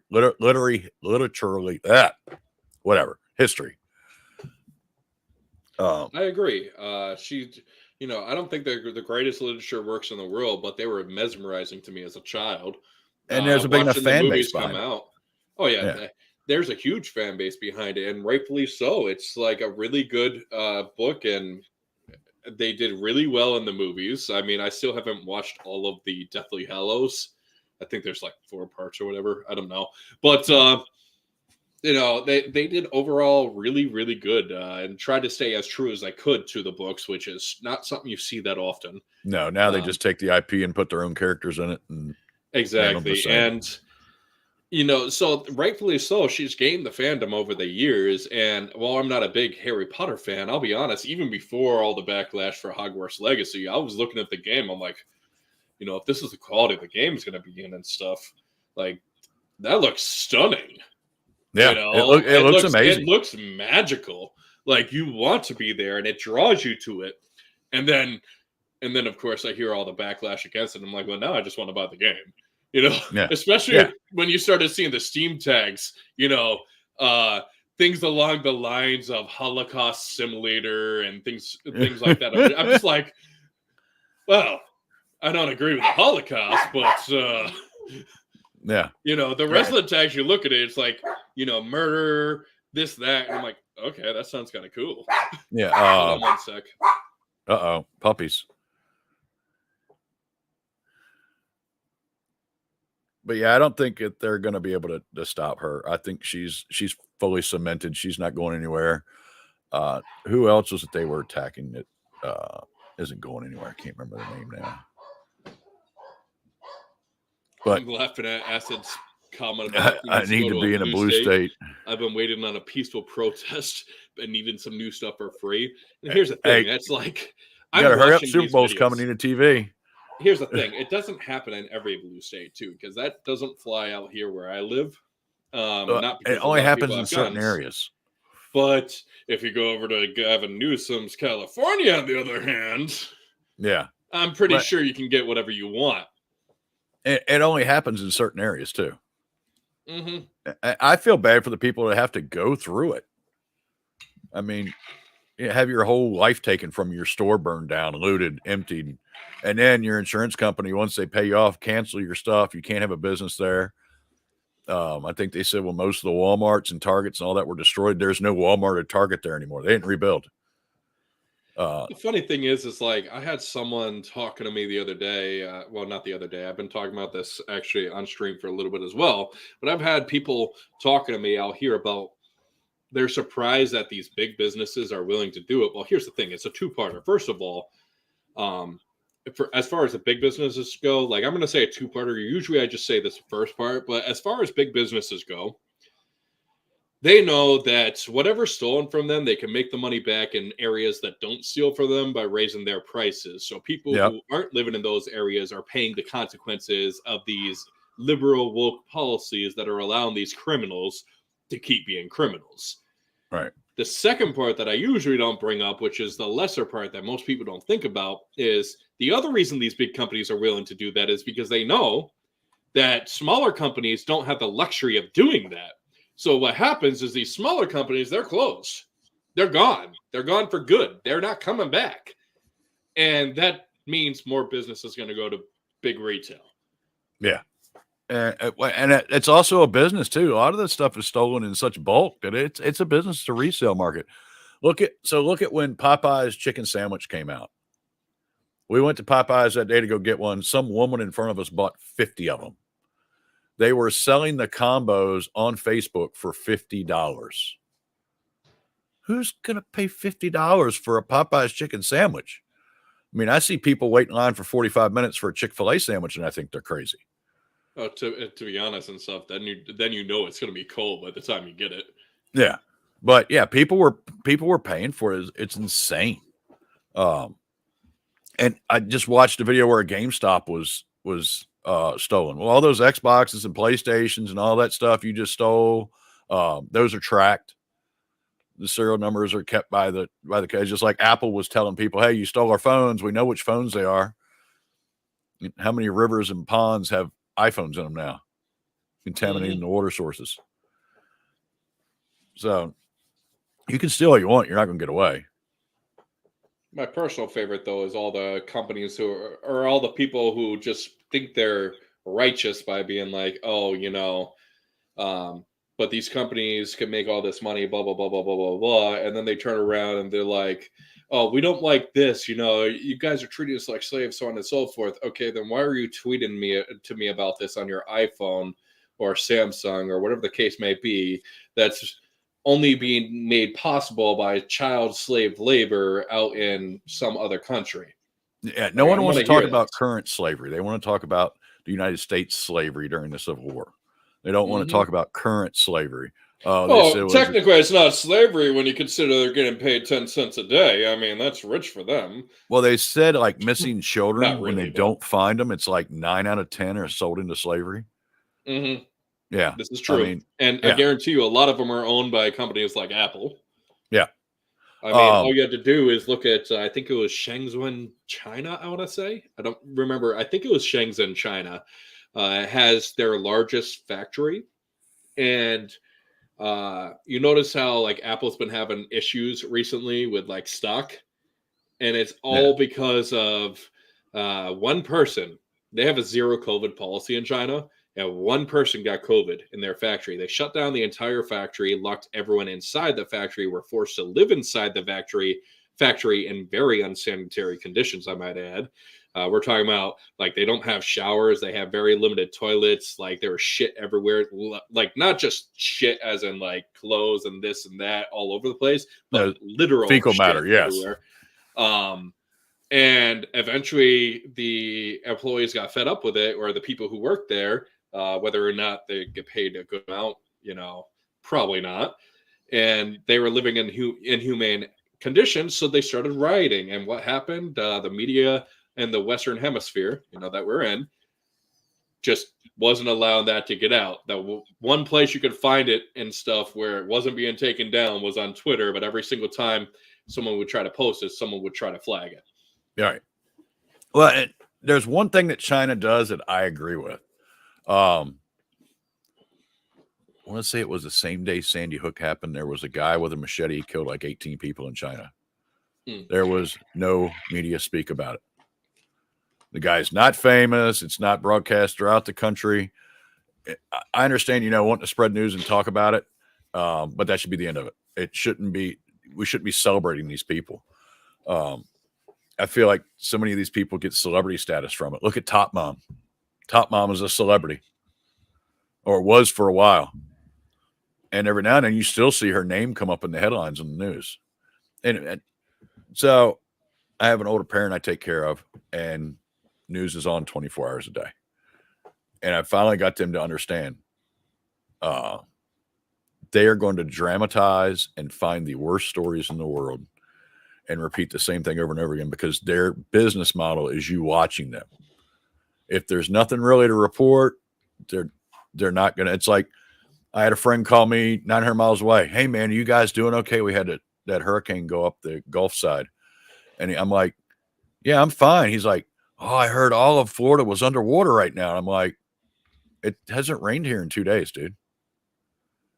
And it's funny if you use a VPN and go from place to place and look at headlines that pop up on your homepage and how it changes. The media manipulates so much and actually makes our country look worse than it probably actually is. Exactly. So, and that's the issue. Like now, the latest headline is that Memphis shooting, or I don't know exactly what happened, but an African American lost their life in a police confrontation. But now they're trying to blame white supremacy for it. But you look at it, and the 5 officers involved in beating this person to death were all African American. No matter how you slice it, that's still technically black on black crime. right. However, I actually tweeted something out earlier and stuff. I got to find it real quick. But basically, I had put out, and someone had actually reported on it and stuff. And I'm going to read it out instead of showing and stuff. But this person is a veteran Army officer and chief of police of a different department. And he reached out to the Memphis Police Department. And it says, according to a source within the Memphis PD, the 5 charged officers weren't hired through the usual structured police department hiring process. City leaders felt that the existing process was too strict and kept certain people from getting jobs at the department. City leaders began their own hiring process and then pushed new hires into the agency, bypassing the testing procedures in place at the department. You can read between the lines what that all means. All 5 of the charged officers were hired by the city and didn't go through the rigorous police department testing process. This is what quota hiring looks like: lawsuits and dead innocents. The city should pay the lawsuits instead of the police department. This murder wasn't created by old school policing or by white supremacy. This murder was directly facilitated by a liberal policy. Yeah. I did watch that video. That was, I don't care what that guy did. He didn't deserve that. Oh, don't get me wrong. If you break a law, you're supposed to face a jury of your peers, not be beat down and then a cop smoke a cigarette while you're sitting there dying. Those guys need to face first-degree murder. It was completely wrong. I can't stand behind anything like that. I agree. I'm not arguing against that. But no. I'm just saying that was atrocious, and it makes our police forces look horrible. Mm-hmm. But this is exactly what I've been saying for years: is I hate quota hiring. Not because I have anything against hiring anyone of any gender, race, anything along those lines. But by doing that, and we see it all over the place, doesn't matter what industry it is, what ends up happening is you hire people who are less qualified simply to fill out a quota. Yeah. And bad things tend to happen eventually, you know? Yeah. I mean, case in point, I made an argument. If you want to go into the sports sphere, I don't know how much you're into sports, but the NFL has had for the past like 20, 30 years this policy in place. If you have a head coach vacancy, you are absolutely required. You can already know who you want to hire, right? But you are required to sit down with an African-American person for the head coaching vacancy. Now, that's not to say that this person wouldn't be a good candidate, but if you already know who you want to hire because they fit your system, what you're trying to do, right? Who's that really pandering to? It doesn't help them at all. You're giving somebody a false hope. Exactly. And I think in California, I would rather go out and find the best candidate possible, because the businesses that thrive, it's not about quota hiring. It's about finding the right person for the job. And anyone who's about making profit, or, for example, if you're football, if you're a football owner, you're not looking about, oh, what nationality is my head coach or my assistant coaches? No, it's who's going to lead my team to victory? Who do I trust is going to lead my team to victory? You know, And anyone is going to go out of their way to go interview several candidates that they think would be qualified or that reach out to them for their position because they're going to want to hire the best person possible. Now, if that person ends up being African American, great. If they end up being white, okay, whatever. Who cares? As long as they choose the best candidate for them. If they're purple, who cares? I don't care if they're black, white, purple, blue, pink. Yeah. I don't. It's about who's best for the job. Exactly. And that we're losing that ability to select the best. Instead, we get stuck on stupid, superficial stuff that doesn't matter at all. As a matter of fact, I actually think it hinders society as a whole. But yeah, it's I use an analogy, but I won't go into it. But you can watch certain things and you can tell who was picked, TV shows, where you can tell who was picked for their ability to do the best job and who was picked because of their superficial items. Comics is one of the ones that's really going downhill because the artwork is bad. The writing is bad. Like I was going over the stuff with the Joker giving birth to his mud baby. The art in that comic looks like somebody in high school drew it. It is horrible. And I mean, like one of my favorite comic book artists, and he's whacked out of his mind. My two favorite comic artists is Rob Liefeld and McFarlane. You look at their artwork, and I would say Liefeld is minimalist compared to McFarlane. But just everything's in depth. And these things are just like a flat background, poorly colored, poorly drawn. Lines don't connect. And you can just tell that they're going for the diversity is cheap. And that's a problem. I look at it. I can't stand this. It's just hurting society even more. And then you sit here and you watch some of these people who are hired to meet that quota. Kamala, sitting here bashing the system, saying that the system is rigged against certain cultures, when in reality, half of you people speaking wouldn't be where you are right now if it wasn't for quota hires. No. Not because we don't think someone of that culture is capable of doing that job, because clearly there's people who are. It's just sometimes you have to hire a certain quota, and that's an issue. Kamala Harris should not be a vice president. She's done here nothing. Yeah, that's a sad thing. Yeah. She's done nothing in her career except cause division and hate. And somehow finagled she didn't even make it past the first primary, dude. Exactly. This diversity shit, it sets everything back. It's not just, the country and stuff, but it sets their own cultures back, because then their own cultures, be they Spanish, Asian, African American, Caucasian, whatever the case may be, are led to believe that there's some form of systemic racism when there's no systemic racism involved in what's going on, and if there is, it's not in the way that they expect. My personal favorite is the equality argument. If you want equality, okay, I'll give you equality, but you're not going to like it. And by that, I mean, there's going to be, all right, if you want to give college scholarships, you can no longer give college scholarships based on race, gender, or anything else like that. If you want to get into college, it's going to be based on academics only, not based on the color of your skin. So now all of a sudden our colleges are going to be flooded with the Asian population because they tend to excel because their culture is about learning. Right. So, our colleges are going to be flooded with Asian people, and we'll just get rid of all these quota things.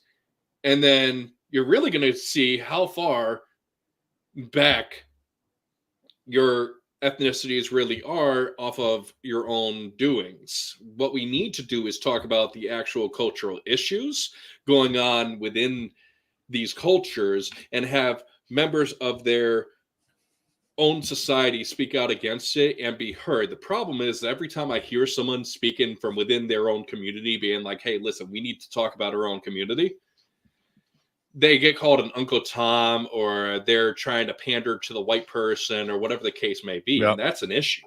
That's the real issue. That's why you can be any race now and be a white supremacist. Exactly. Um, You know, so a big problem is our education system. So my mom was born in 47. In high school, she was doing calculus and trigonometry. Now our high school kids are doing gender stuff algebra and and algebra. gender. Right. And I think that a lot of people are overlooking these 4-year college degrees, 6-year college degrees. I didn't graduate high school. I got a GED. I make pretty decent money now. It's taken me 20 years, but it's going to take you 20 years when you get out of college. You're going to be so burdened in debt. I did go to technical school, which was about $30,000. I think now it's about 45. We don't have enough welders. We don't have in the automotive industry where I'm at, we cannot find a qualified person to do the job. We have to take trainees with the wrong background and break them in and mold them because there's not enough people. Everybody's going and getting a 4-year degree, and then they're sitting in their mom's basement because they can't find a job. Mm-hmm. Because we're taught from a very young age that if you want to succeed in life, you have to accrue a shitload of debt and go to college and get these degrees that most of their degrees are freaking worthless. They mean nothing. I'm looking at these gender study degrees, these art degrees. Here's the thing. I'm not saying art is worthless, but if you're a good artist, you're gonna get the money regardless if your work is good enough. However, as an artist, you're known to struggle for money to begin with. Right. So you might only have one masterpiece every 10 years for all. And you're not going to get famous till you're dead. Exactly. You know, so it's like you're paying all this money for worthless degrees that are not going to help you. And in reality, a lot of these people would benefit from turning around and just going and going to a vocational school, learning some, technical trade, be it welding, carpentry, or things along those lines. Like, I mean, hell, you could be a plumber. That's like $150 an hour. Yeah. I know a guy now, he's like 26 years old. He manages 5 guys at a detail shop for a company, and he makes about $70,000 a year. See? And the thing is like, you look at it, and my personal favorite is now we're getting these people who are like, oh, we should allow people under 21 to vote, so on and so forth, which, we've allowed over 18. But my whole thing is if you want to vote for under 21 and say that they're smart enough to vote, that means that they're also smart enough to not get into debt by going to college for worthless degrees. So I don't want to hear the argument of you need relief. And, but at the same time, if you're going to sit here and say that they're not smart enough, because I also hear that, oh, they're not smart enough to know better and stuff about the college degree. Well, if they're not smart enough to know better than that, how are they smart enough to know whether or not to chop their dick off? They don't teach you in high school anymore about interest rates, checkbooks. They don't teach you any of that stuff anymore. They don't teach you anything about finance. And that's part of the problem. I still remember learning how to write a check. Of course, by the time I was old enough to write my own checks, we had debit cards. Yeah. Well, and now everything's digital. I go online, pay my house payment, just stroke a couple keys and done. But yeah, get into the work stuff. When you're doing content creation, especially young people, you're a young kid and my nephew's trying to do it. And he's like, I'm going to do YouTube full time and all this. I'm like, okay, so what are you doing to make money? Like, don't give up on a real life career and put all your eggs in your basket for content creation. You may get there one day where you don't have to worry about it. I mean, it'd be nice if I could, quit my job and do this full time, but I'm not going to bank on it. And I have a career outside of this, and don't put all your eggs in one basket. Exactly. And I agree with the same thing. Now, granted, it's going to be 10 times harder if you're not doing it completely full time to pump out the content, because you got to balance your work, and then you come home and you're immediately going and editing a video or preparing for your next podcast or whatever the case may be. We're not saying it's not going to be a struggle, but it could still be done. And if you lay all your eggs in one basket and it fails, it only looks worse on you.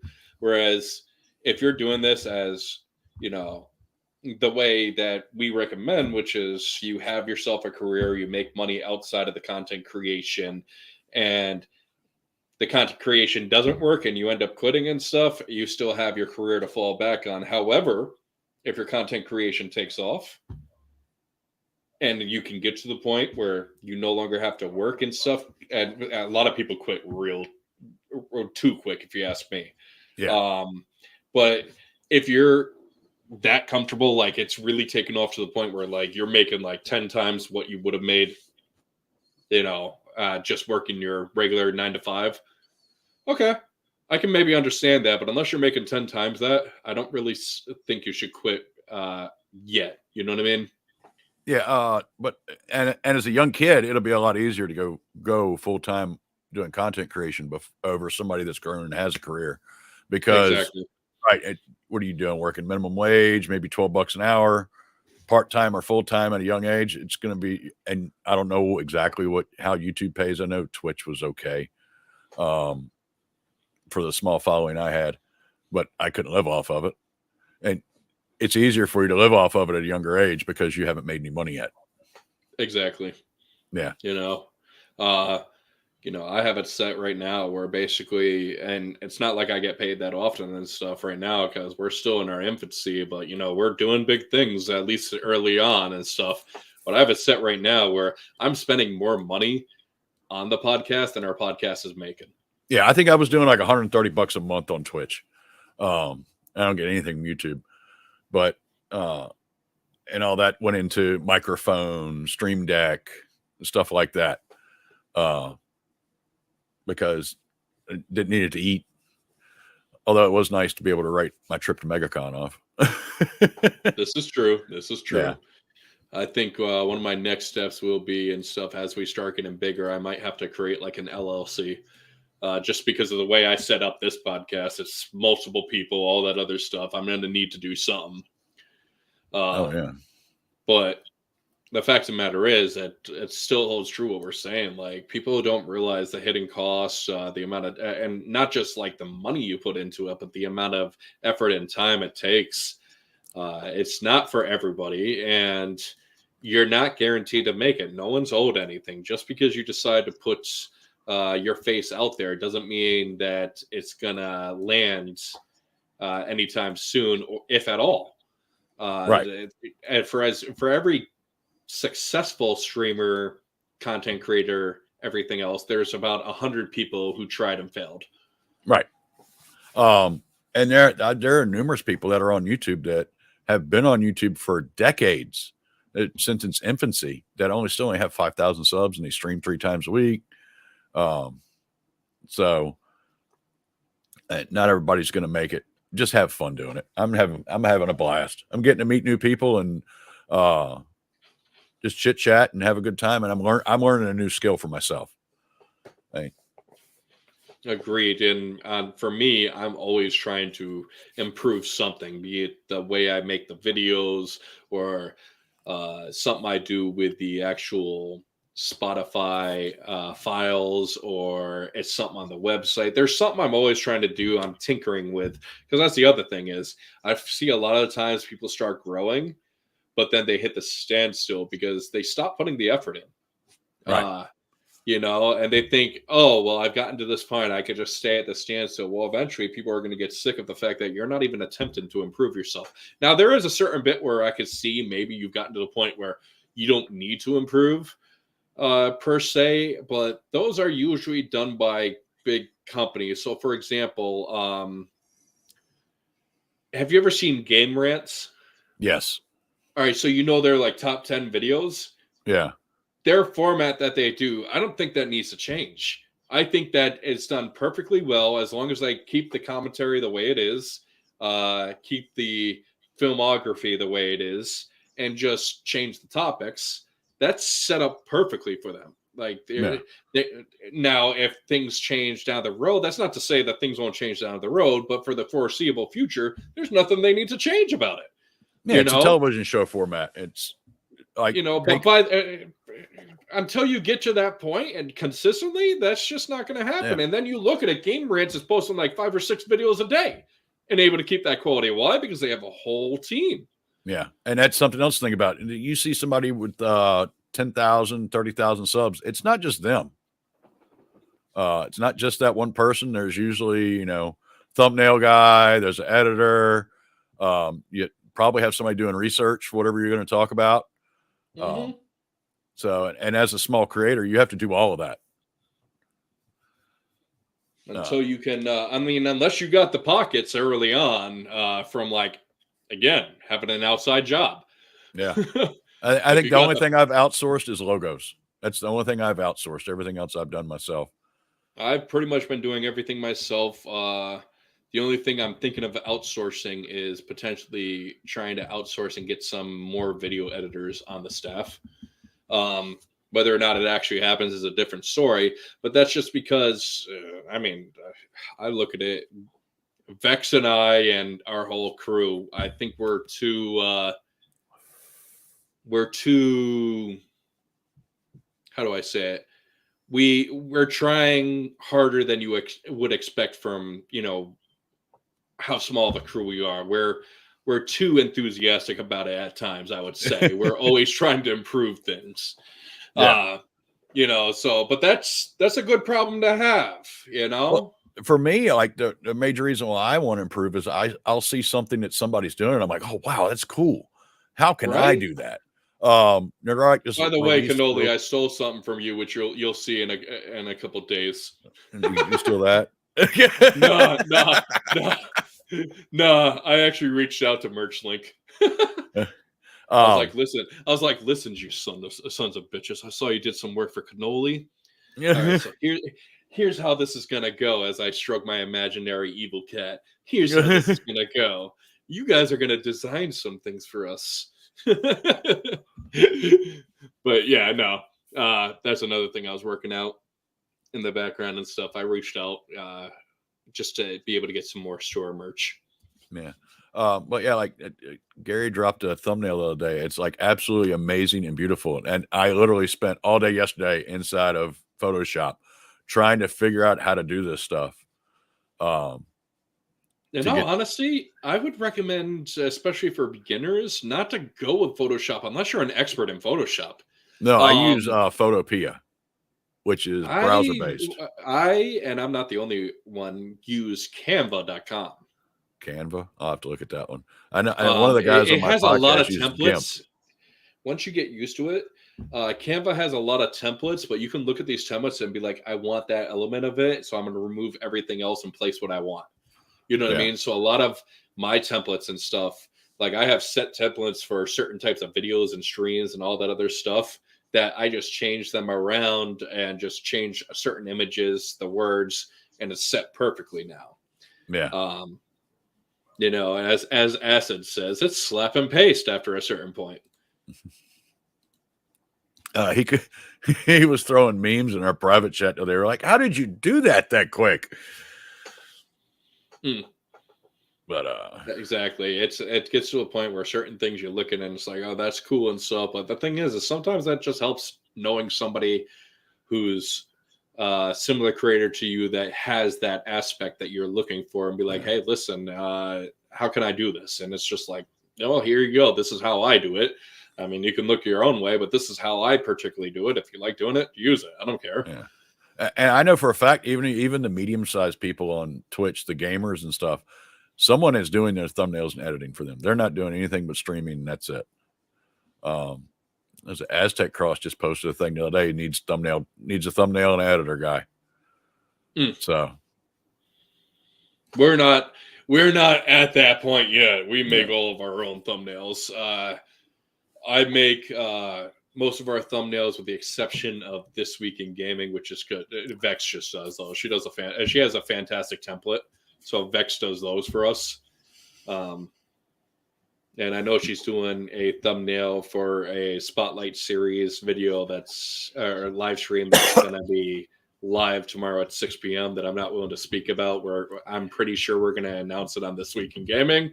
So I don't want to speak out about it now, but anyone who's listening right now, just know that we got someone that, you don't expect a smaller podcast like us to be able to pull someone like this into into our realms and stuff. So I think you guys will be pleasantly surprised for those who like This Week in Gaming. Was I gonna say shit? I hope that works out. I do too, but I'm pretty sure it will. I think it will definitely boost us a little bit. May not be a huge boost, but at least a decent sized boost. Which that's all you really need. A decent sized boost is sometimes all you need to take off. I think you should ask Eliza Blue to come on.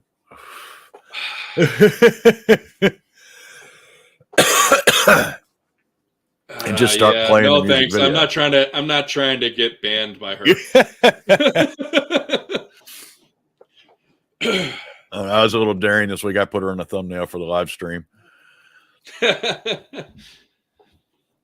Oh God. Honestly, you should do like a Mount Rushmore of like censorship. So you got like Bill Gates, George Soros, Susan Wojcicki or whatever her name is from YouTube, and Eliza Blue. Yeah, there you go. That would be pretty good. Get on that. Here I am giving you thumbnail ideas. Bet you better tag me in that shit. Here I am giving you free content ideas. But yeah, I mean, this is a hard gig. It's not easy. Not at all. No. And there's plenty of YouTube videos on how to do this stuff. That's how I learned to do what little bit of editing I did. I need to take some days and do some. You have homework. I just gave you homework, sir.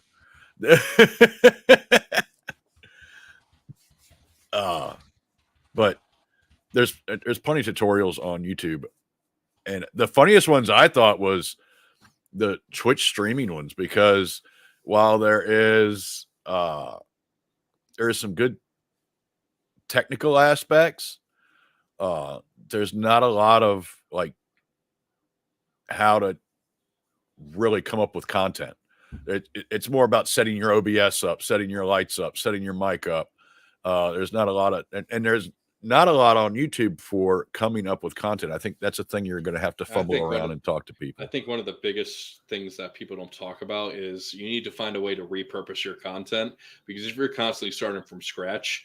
Now, I start from scratch when I do my once a week YouTube video of like an anime review, but a lot of my content is just repurposed off of streams, because if I'm constantly starting from scratch, it takes significantly longer. If you could find a way to repurpose the stream, it's basically free advertisement for the actual stream itself, or the podcast. In our case, the podcast.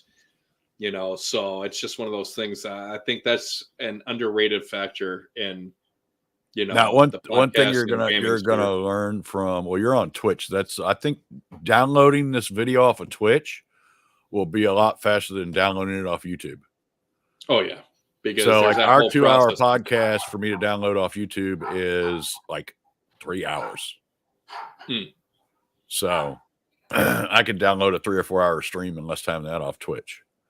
Oh yeah, which is weird because it does that processing thing for a while, and then all of a sudden you just see the thing. Oh, it's finally downloading. Yeah, and I'm gonna be right back. I just have to use the bathroom real quick, but go ahead and continue. No acid. We're not doing a hot tub podcast stream. No one wants to see my hairy nipples.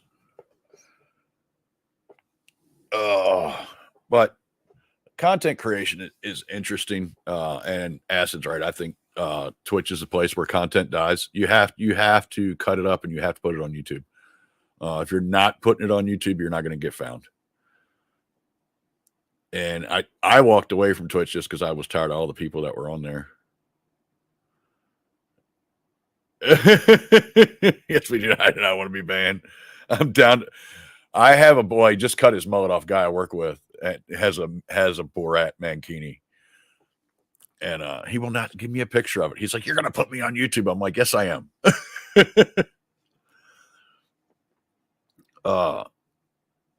But yeah, and for someone that I moved 900 miles away from home, all my friends are home, and I have like 2 people down here that I talk pop culture with. Actually, everybody at work and people I know down here come to me and ask me what's going on with this movie, that movie. Have you heard about this TV show?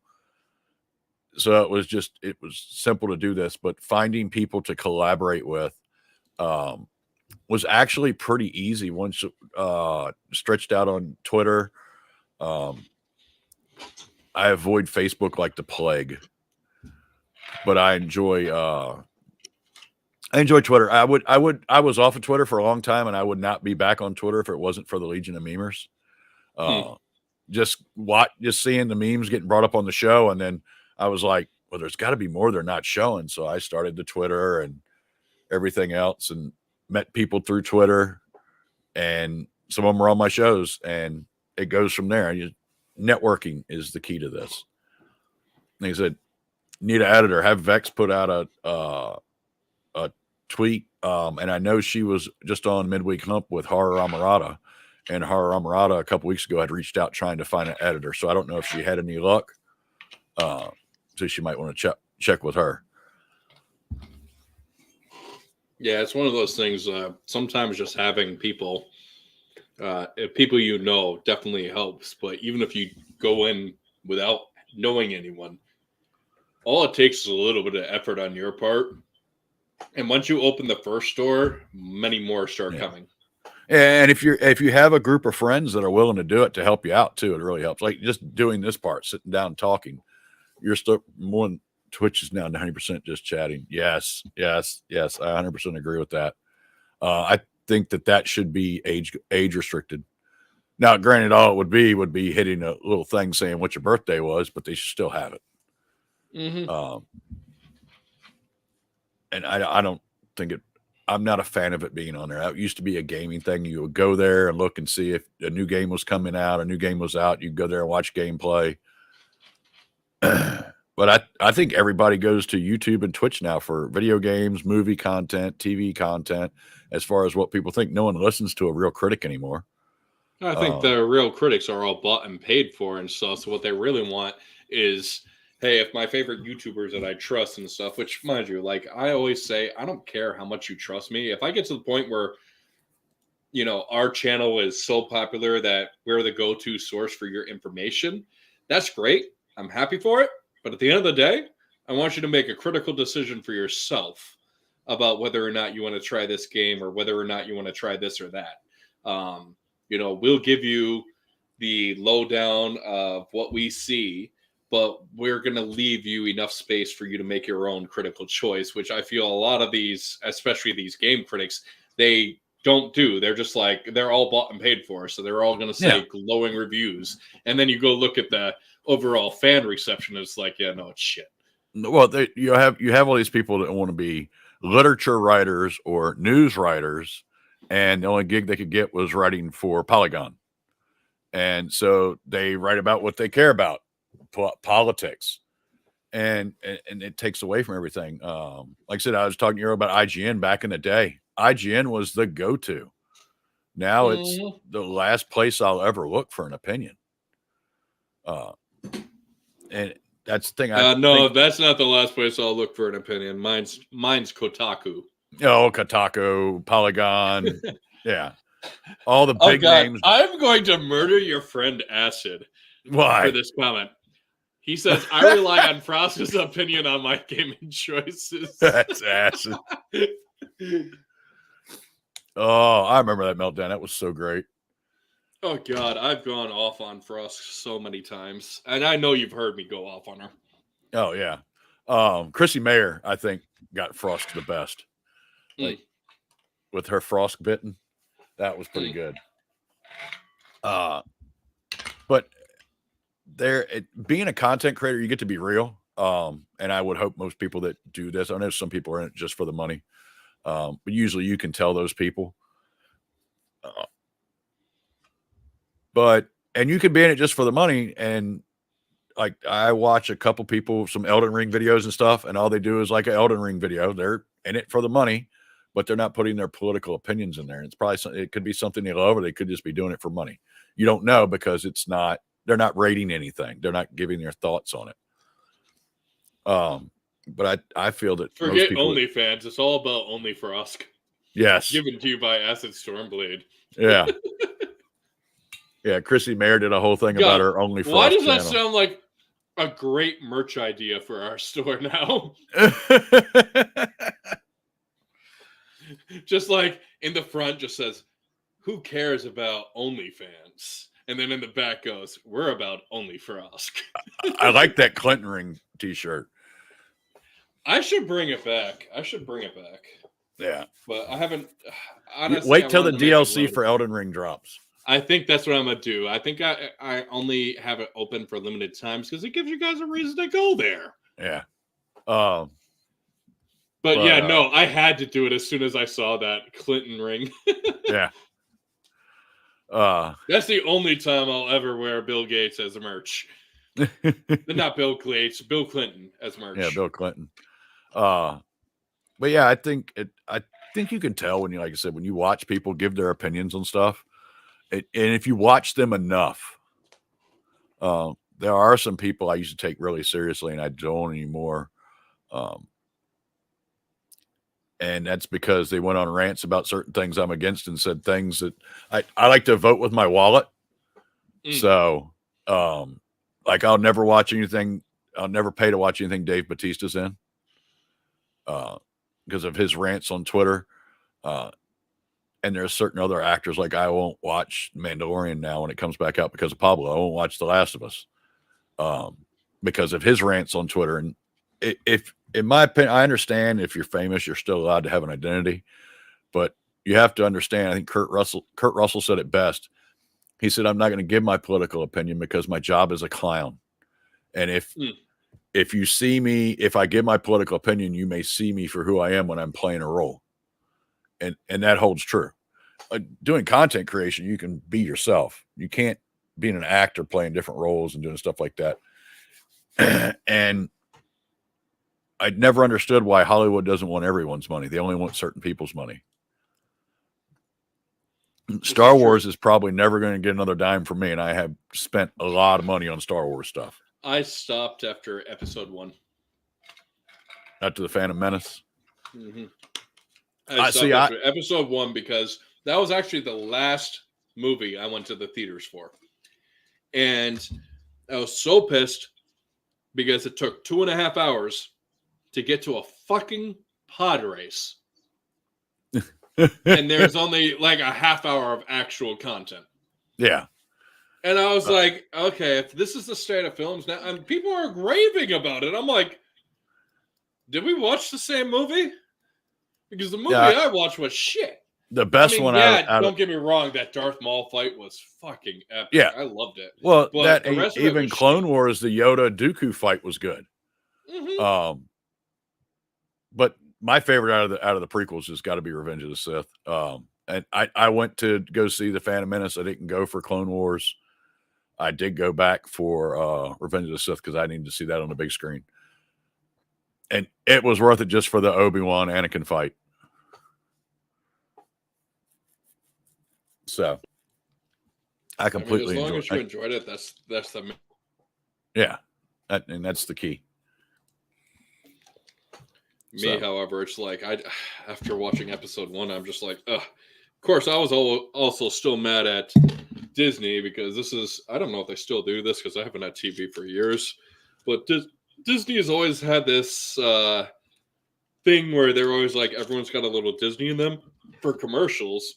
And the second they bought the rights to Lucasfilm, the next commercial I saw for Disney was like, everyone's got a little Disney with them, and they showed a whole bunch of things. Then it cuts off to a guy in a supermarket who starts flailing around like a toy lightsaber, and it goes, everyone's got a little Disney in them. Bitch, that's been around for like 40, 50 years. You just happen to buy the rights to it. That's not Disney, no matter how hard you try. Well, like I said, we'll talk about whether or not it's Disney if you do well with episodes 1, 2, and 3, which I don't think they did. So I'm like, yeah, no, that's not Disney. Yeah. That's what I was saying. Like you can buy the rights to anything you want, and you can make anything you want. The fans own the canon, and your job is to make. Yes, I did see the base Zachary Levi tweet. That was pretty good. The shit screwed me up. But the fan, you're supposed to make it for the fans. And if you're not making it for the fans, you're making it for yourself or your political agenda. You're not making it. You don't have to do a ton of fan service. You can still tell a story that you want to tell, but it needs to make the fans happy. And when you don't make the fans happy, you don't make money. But I think the two worst fandoms you can attack, and they've attacked both, is Star Wars and Star Trek. Doctor Who's pretty bad too. But I mean, like overall, because Star Wars and Star Trek have been around for decades. Yeah. And so they, when we talk about Star Wars and Star Trek nerds, I mean, these are people who will be like, you'll say something. Oh, I didn't know this happened. And stuff. Well, it was in comic number. Yeah, and it was in the lore of this number 63, and they'll like list off a whole bunch of things, and you're just like, okay. And when they nerd out, they really nerd out. So to attack something like that is just blasphemy to me, because it's like, how are you going to go after these fans and call them all these is and isms because they called you out on you not sticking true to the lore? It goes back down to the divisiveness. Mm-hmm. And I watched last year's Star Wars Celebration, right? I think the highest view count I seen, I kept checking it back and forth, was like 700 people watching. I remember before Force Awakens, there was like 60,000 people watching this live stream. And now you're down to like 6,000. And the floor wasn't even packed. And I think that Star Wars girl was there. I watched her live stream. There was plenty of room to walk around. It wasn't packed at all. So, yeah. And as Canoli said, too, the Rings of Power. I don't think Amazon thought they were going to get the backlash they were going to get on that. Well, I'm not a huge Tolkien fan. I was appalled by it. Honestly, like I liked Lord of the Rings. I've never really been into a particular fandom, with the exception of like Final Fantasy, but mainly 7 and 10. But as far as like movies and series I liked Lord of the Rings and stuff. So I'm watching a lot of these clips from the Rings of Power, and they're like, oh, you just don't like a strong female lead. And, all these other characters did these amazing feats. Well, all right, so if you want to go with Legolas, yes, he jumped on top of a war elephant and struck 3 arrows in the back of its head. Yeah, that's fucking cool. Unrealistic, but cool. You turned around, you're on your horse's saddle, get flipped all the way to the side, yet still fight like you're standing upright and chop someone's head off clean who's sitting on their... Dude, none of it makes sense. Well, the bad thing is the fight choreography was so bad. If you pay attention to that scene, you can see she was actually like 5 foot from him when she rode by. And that show cost $1 billion, including the rights to buy it. I think that was the biggest money laundering scheme I've ever seen in my life. There's comparisons between the Lord of the Rings movies that were like $94 million and Lord of the Rings with just the armors. And it's pretty bad.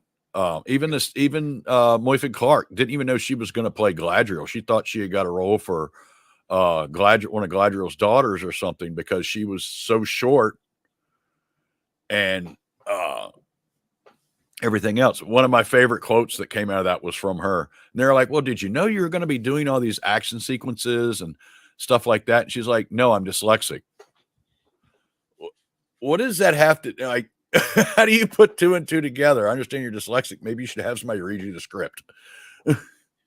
Well, see, I think this is the problem now, is now we just feel, people only hire yes men and yes women who just agree with anything that the director or anyone who's in charge says and won't challenge them. This is why I particularly enjoy the fact that, of my hosts, I've got a spectrum of people from all sides politically.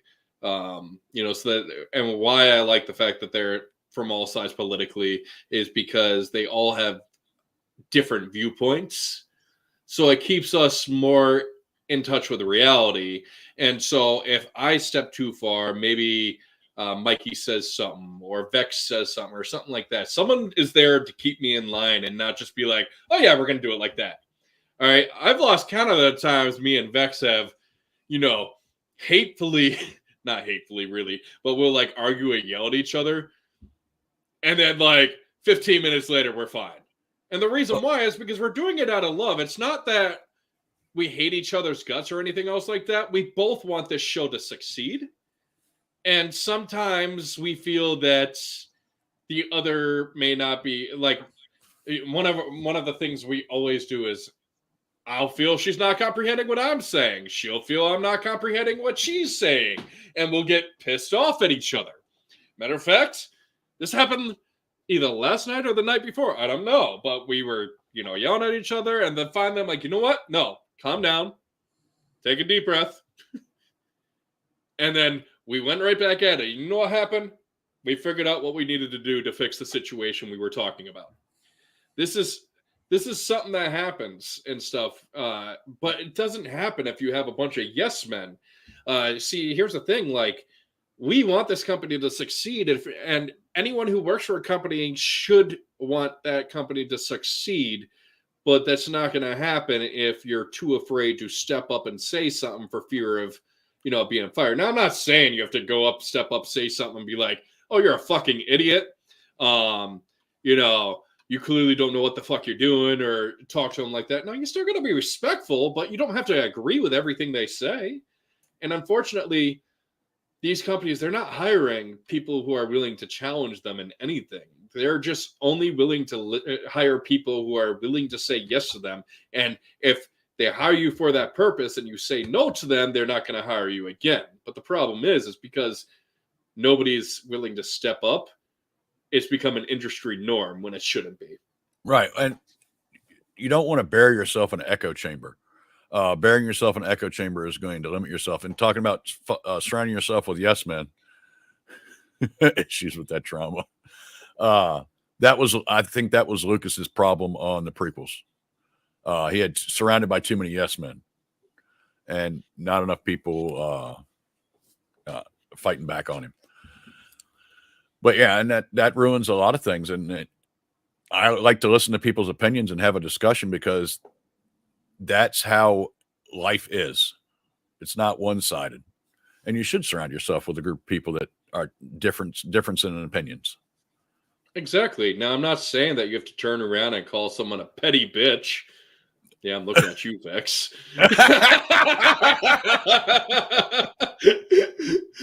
But you need to have people. You need to have people who who might not agree with everything you say. And I only said that bit right there because I was called a petty bitch. So I figured if I'm going to be a petty bitch, I might as well actually be a petty bitch. Just saying you're right.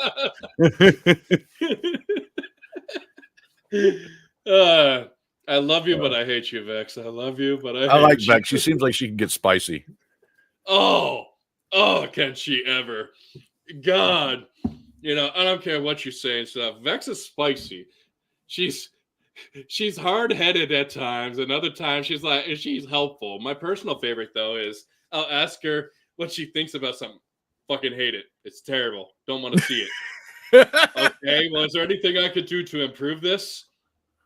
No, I don't know. I just don't like it. Thanks. That's really helpful. Sometimes you just don't like it. She goes, I don't even care, bro. I know it's all good fun. I'm stubborn as fuck. And Cannoli can vouch for me as he goes, oh, Vex is spicy. Yeah, I mean, there's good spicy and there's bad spicy. I mean, if she's yelling at you for being misogynistic, then it's bad spicy. Everything's misogynistic now. I forgot I'm breathing right now, so that's a form of misogyny. Yeah, I mean, I was raised. I'm gonna give you a list of things that women hate about men. Ready? Yeah. 1, men who don't show their emotions. 2, men who show too much emotions. 3, men who act like they don't care. 4, men who care too much. 5, men who breathe. That's about right. That is about right. Well, I was raised, you open a door for a woman, stuff like that. You I say started doing thank this you. new You thing. say thank you when someone opens a door for you. You say welcome. Kids days aren't taught manners. I'll be honest. You know what I started doing and stuff since everyone's a strong, independent woman? If I could tell they're older than me, I'll open the door for them. If they're younger than me, they can open it for their goddamn selves. But if I see another gentleman there, I'll be like, "Oh, here you go." There was a comedian. I don't want to offend their honor, so yeah. There was a comedian that had a joke. He's like, "Yeah, I hold the door shut, so they have to fight me to get it open, so they can defeat the patriarchy." Oh God. Matter of fact, I get mad when a woman doesn't open the door for me now. I'd be like, "Oh, you sexist pig." Tell about that. What's his name? The new Captain America, Mackie. That interview on the Wendy Williams show where he's talking about go make me a sandwich. I don't know if you've seen that or not. It resurfaced recently, but he's like, yeah, he's like, some guys are in their mouth. You want me to take care of it? You can go make me a sandwich. No, it's funny. It's like I tell people too, like I'm single by choice, but those who are interested in me, I tell them flat out. I'm like, I'll ask them, I'm like, are you a modern or a traditional woman? And they get mad. And I'm like, no, here's the thing. If you're a modern woman, we're going Dutch on everything. I don't care. I'm not gonna treat you like a traditional man and not get any of the traditional benefits. Yeah. If you want to be modern, we're gonna be modern all the way through. If you want to be a traditional woman, that's a different story. But, especially now, you look at it, especially in the US has the highest divorce rate in the country. Not in the country, in the world. It has the highest divorce rate of the world. And then you look at it, and the people who are initiating the divorces are women. They're the ones who want the marriage, but they're also the ones who don't want to be in the marriage. So they want the wedding, but not the actual marriage. They don't. Anytime they hit a stall, it used to be if you had an issue, you guys would work together. Now it's yap yap yap in one ear, yap yap yap in another ear. Oh, let's leave him. Let's go cheat on him and take half his stuff. Yeah, and as a divorcee, I'll agree with that. But I have friends and stuff that get married, and I'm like, hold on. Before you do this, are your parents still married? Are her parents still married? And if they're like, yes and yes, I'm like, okay, you're good. Mm-hmm. That's a big factor. But also, it's popular to cheat. It's popular to be promiscuous. It's one of the reasons why I don't even worry about it anymore. I stay too busy to even worry about you having a girlfriend or doing anything like that. Because it's a headache. And yeah, it really is. Beck said, women put marriage on a pedestal and things are supposed to change. That they don't change. You have to make the change. It takes two people working together. It's much like a business partnership, anything else. Well, my personal favorite, and I'm glad actually Vex just said that. She goes, it's so weird that cheating is popular now. The reason I'm glad she said this is because the next thing I was going to say is, you look at it. If a man cheats on a woman, now, my personal opinion, cheating, trash. I don't care if you're a man or a woman. But Right. You look at the general population and the way women think in America, if a man cheats, it's unacceptable. But if a woman cheats, it's because there was something he was failing to provide, be it in the bedroom, monetarily, or he made her feel alone for a moment, or whatever the case may be, so they think it's excusable behavior. No, it's not. And it's why, all right, one of two things now happens. A lot of men, actually three things. Either the man goes their own way, they refuse to get married or anything else like that. 2, if they marry a woman in America, they demand a prenuptial, and if you're not going to sign that prenuptial, guess what? You're not getting married. Or 3, and this is what pisses American women off so much, which I think is hilarious. We go out and we go marry someone from like Thailand or somewhere. Why? Because they're trained how to be wives.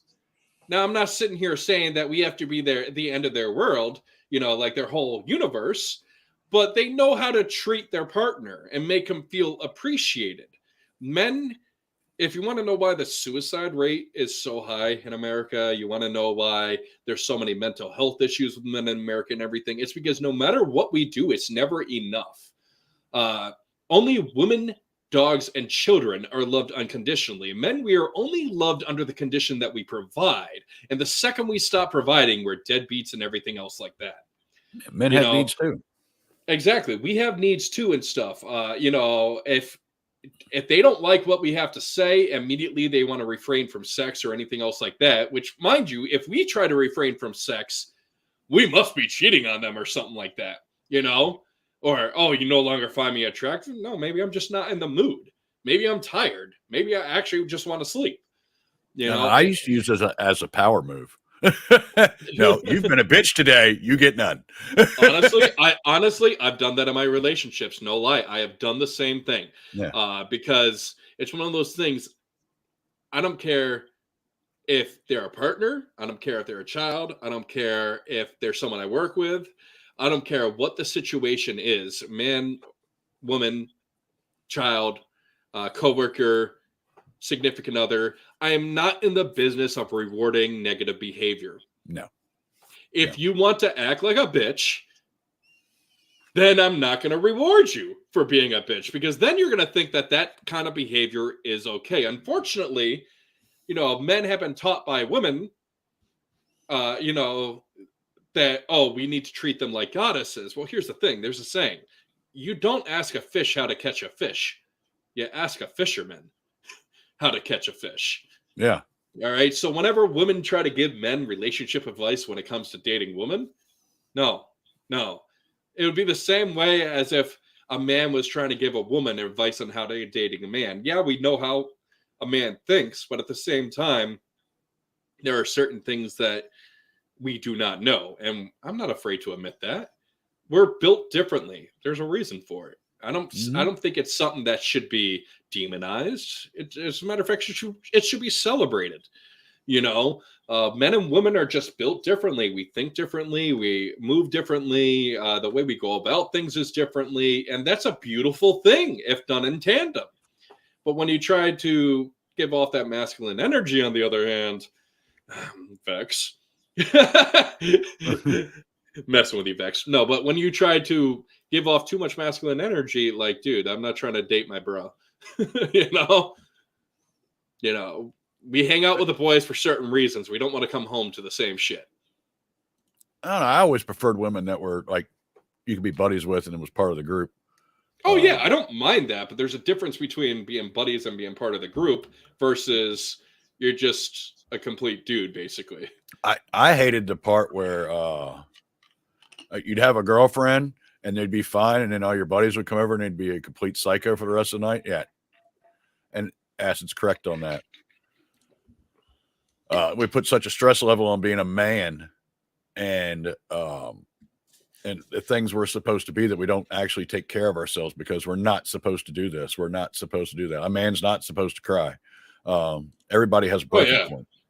Exactly. And the thing is the other thing is, and this is something that's not talked about too much, which I think needs to be talked about, is women don't realize this, but when you sit here and say that we can trust you, and then we open up to you, and you gab it to your friends, and we find out that you've gabbed to your friends, that trust is gone. Guess what? We're never telling you our emotions again.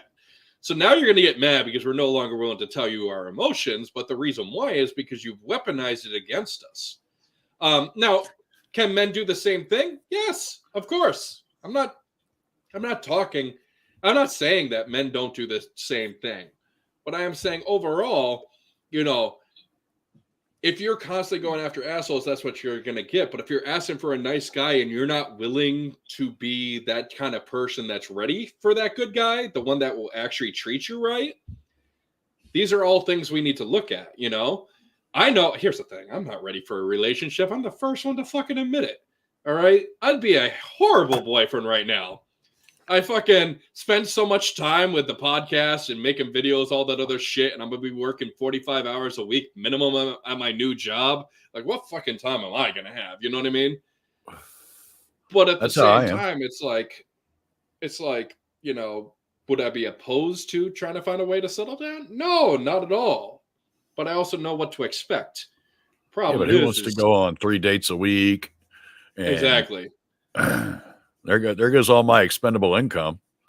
Sorry, guys, you're not getting no super chats today. Exactly. um, but no, it's one of those things. It's like this is why we go out. Like a lot of men have been going and getting foreign brides. It's because when we come home, we want peace. We want women. We want to be our peace. Is there not going to be any problems ever? Of course not. There's going to be problems. But generally speaking, the wives that really work and for a lot of men have to do with you're our peace. You're the ones we confide in, the ones that we trust, and the ones that we feel safe with. If you can't provide us that feeling of comfort and safety, what's the point? Yeah, I mean, they're supposed to be our center. Exactly.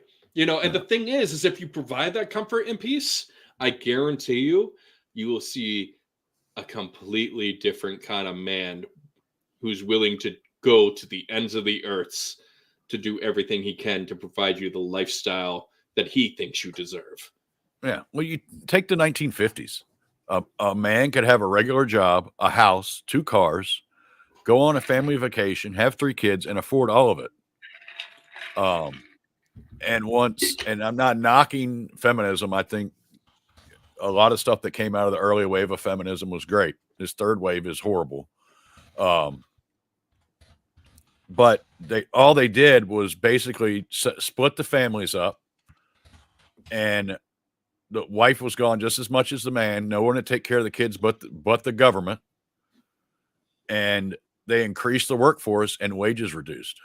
Exactly. And on top of that, they got rid of pensions and all that other stuff. And now we have to live off of 401ks. Now, don't get me wrong, 401ks aren't bad. However, it used to be you have a pension and a 401k. Yeah. Now, what we used to have 2 different accounts to save for retirement on is expected to only go into one account. And it's why, it's gotten significantly harder. And like you said, we now have double the taxes because that was their whole movement. They just wanted more money in their pockets. So they made this whole movement about getting them into the workforce. And it's funny, there's women I know who they want to be wives. They actually want to do all the things that a husband would want. And they're mad because all these feminists are like just saying, "Oh no, we're strong, we're independent," and they're over here like, "No, like speak for yourself because we had a good deal going. We treat a man right. We get to stay home with the kids and raise the family, and not have to worry about the bills. The husband will do it. Like that was a great deal." Now, there's now they just want everything but don't want to give up anything, and that's an issue. I am starting to see more stay-at-home moms in the younger group. I have a guy, they just hit 30. He has a kid, the wife stays at home, takes care of the kid, going to homeschool the kid. Another guy, he's 25 years old. His wife stays at home with the kid. They're going to homeschool the kid. And they're doing the best they can to make it. Homeschool the kids now. Yeah. My best friend before he passed away. I used to think the homeschool kid when I went to school. I used to think the homeschooled kid was weird. Now, I wish I was the homeschooled kid. Back when you were probably growing up, I know when I was growing up, they were weird because they never left the house. They never had any social interaction. Nowadays, I have a friend that had his son graduated homeschool. The other one's homeschool. But there's much more for them to do and socially interact. There's organized field trips. There's online learning where they get to participate with other kids, not just sitting at home doing work. So I think homeschool is becoming a better situation. Because I know if I had kids, the homeschool kids win national spelling bees. If I had kids, I would have lost them or they'd have been kicked out of school for me raising hell at the school. No. And honestly, the thing is I look at it like these children nowadays, oftentimes they're growing up in families that are 1-parent households, in a system that's designed to teach them to fail. Be it through the government itself or through the teachers unions and the schools and all that other stuff. Like they're set up from failure from the get-go. And the only way to break this system is to bring back the actual family values, which, people keep trying to cast aside. And that's the issue. It's like, I could have had, little Lambencies running around by now, but I'm not willing to let little Lambencies run around unless I'm settled down in a committed relationship, possibly married. I don't know. It depends if I can get a prenuptial or not. I'm not willing to give up all my shit or half of my shit.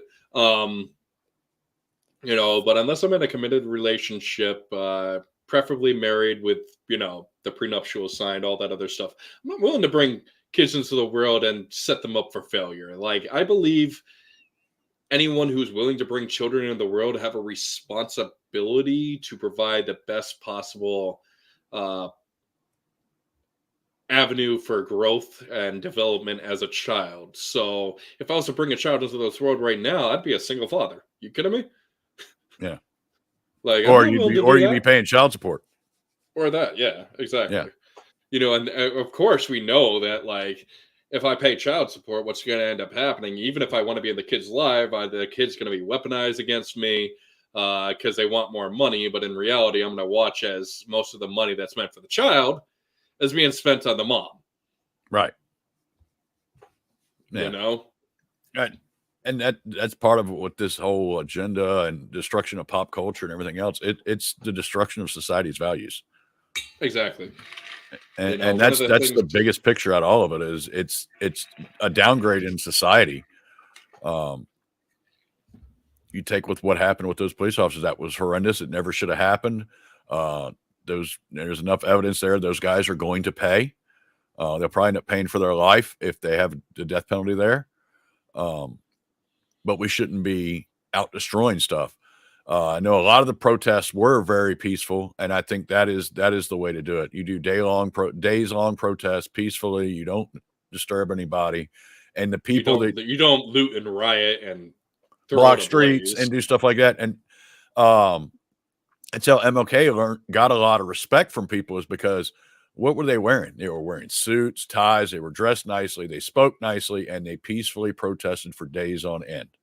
And a lot of people respected them for doing that, and they carried themselves in such a way that they were respectable people. And that's the thing. That's the difference, is now you look at these peaceful protesters, they're not peaceful at all, as they light buildings on fire, destroy businesses, clog up streets, put themselves in front of any form of traffic that they can, and then act like the victim when they get tackled by someone. It's like, all right, we're just trying to go by our day-to-day business. Like, I love when I see videos of protesters that will walk into the middle of the street to try to block traffic, and someone will get out of the car and drag them off of the street, get back in their car, and drive off. Because I think it's hilarious. I think they should be doing that because, if you're going to do that, then, actions have consequences. You're lucky that, you live in a state that you can get away with that, because you try to do that in a place that's a gun sanctuary, that ain't going to fly. That a lot of these protests you see, they're, a lot of these bad protests, don't get me wrong, they happen nationwide, but a lot of them that you see that make it on video and everything else like that are coming from California. Seattle, Chicago, New York City. They come from these major hubs that unfortunately rule most of this country. Exactly. And this is another reason why I can't stand the way that they have it set up for voting. Because first of all, we already know that, you should have the results within 24 hours. And whenever they're tallying up the results for over a week, we know what's going to happen. It's going to run to Democrats. Arizona just proved it's going to continue to be a joke. Exactly. And then on top of that, but it's like, you look at it, all right, even if the voting was 100% fair and not rigged, which it is, rigged.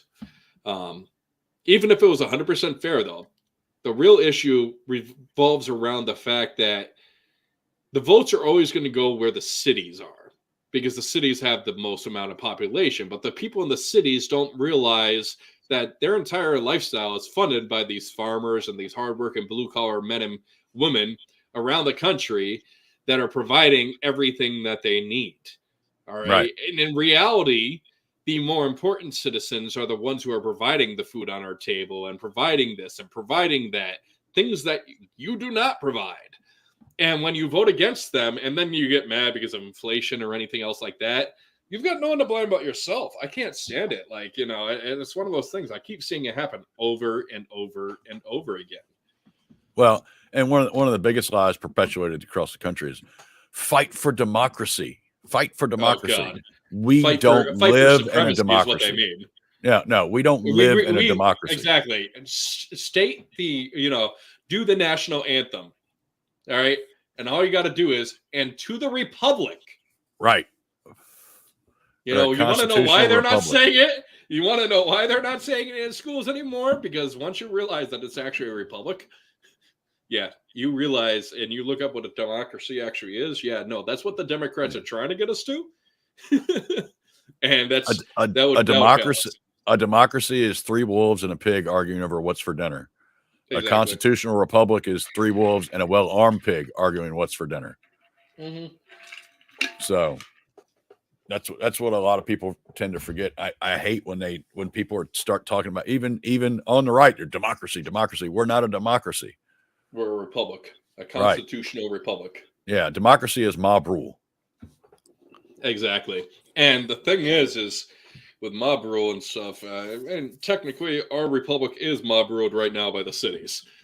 Yeah. And because they're being improperly taught, they're being fed lies over and over again. They've been divided by the powers that be in order to keep themselves in power. And it's getting harder and harder to get them to wake up. It's actually funny. Those who are woke are actually the most asleep. Right. Right. There's woke and awake are 2 different things. Exactly. But my thing with the education system, and I think it goes all the way back to Operation Paperclip. As you know what we did with Operation Paperclip, we brought all the Nazi scientists over and everything else, and we made them professors in our colleges. And that pushed a lot of that stuff. And they were not, some of them were people that got caught up in the system over there and had to do things, and other ones were very much for what was going on over there. Well, then you also add in the fact, I also think a lot of it has to do with that Vietnam War. And my reasoning behind that is if you look back at the Vietnam War, you had 2 schools of thought. You had the left who couldn't stand the war. They didn't want the war.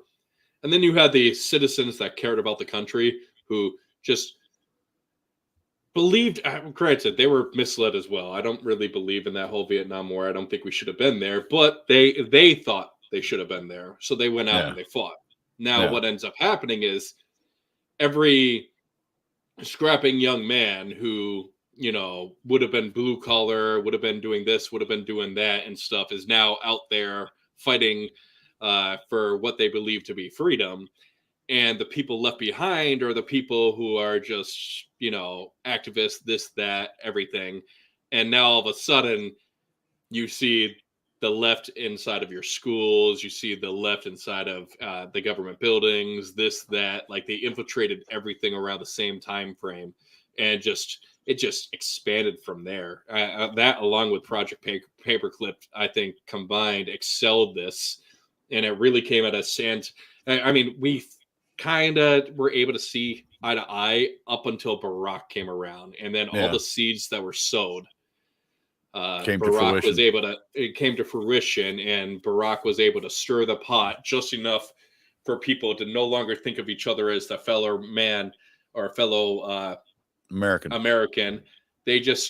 They're like, are you vaxxed or not vaxxed? Are you white or black? Are you this or that? And now even in applications, to fill out applications, they now have a thing where it's like, are you he? Are you a he, a her, a they, or other? It's like, why does everything have to be categorized? So, I'm a person. Exactly. At the end of the day, I'm a human being.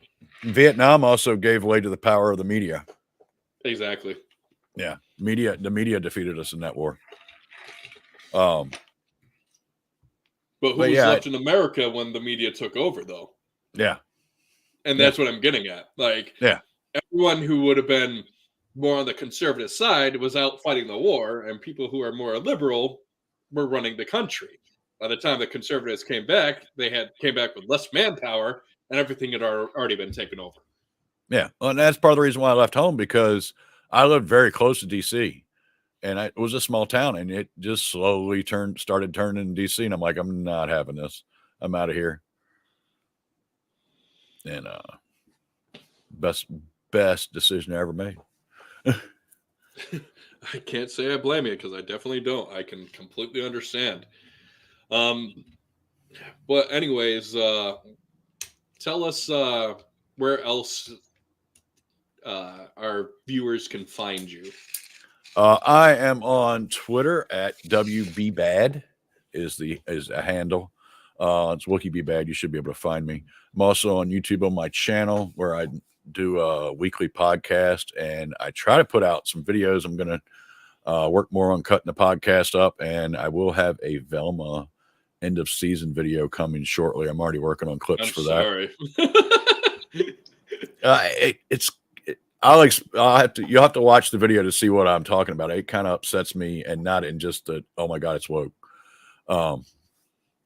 And Tuesdays I should be starting to do a movie review with one of my good friends I've been playing video games with for over a decade. So that's going to be Silverado, is what that movie is going to be. Interesting. Yeah, I was shocked. It's a very good movie for an 85 Western.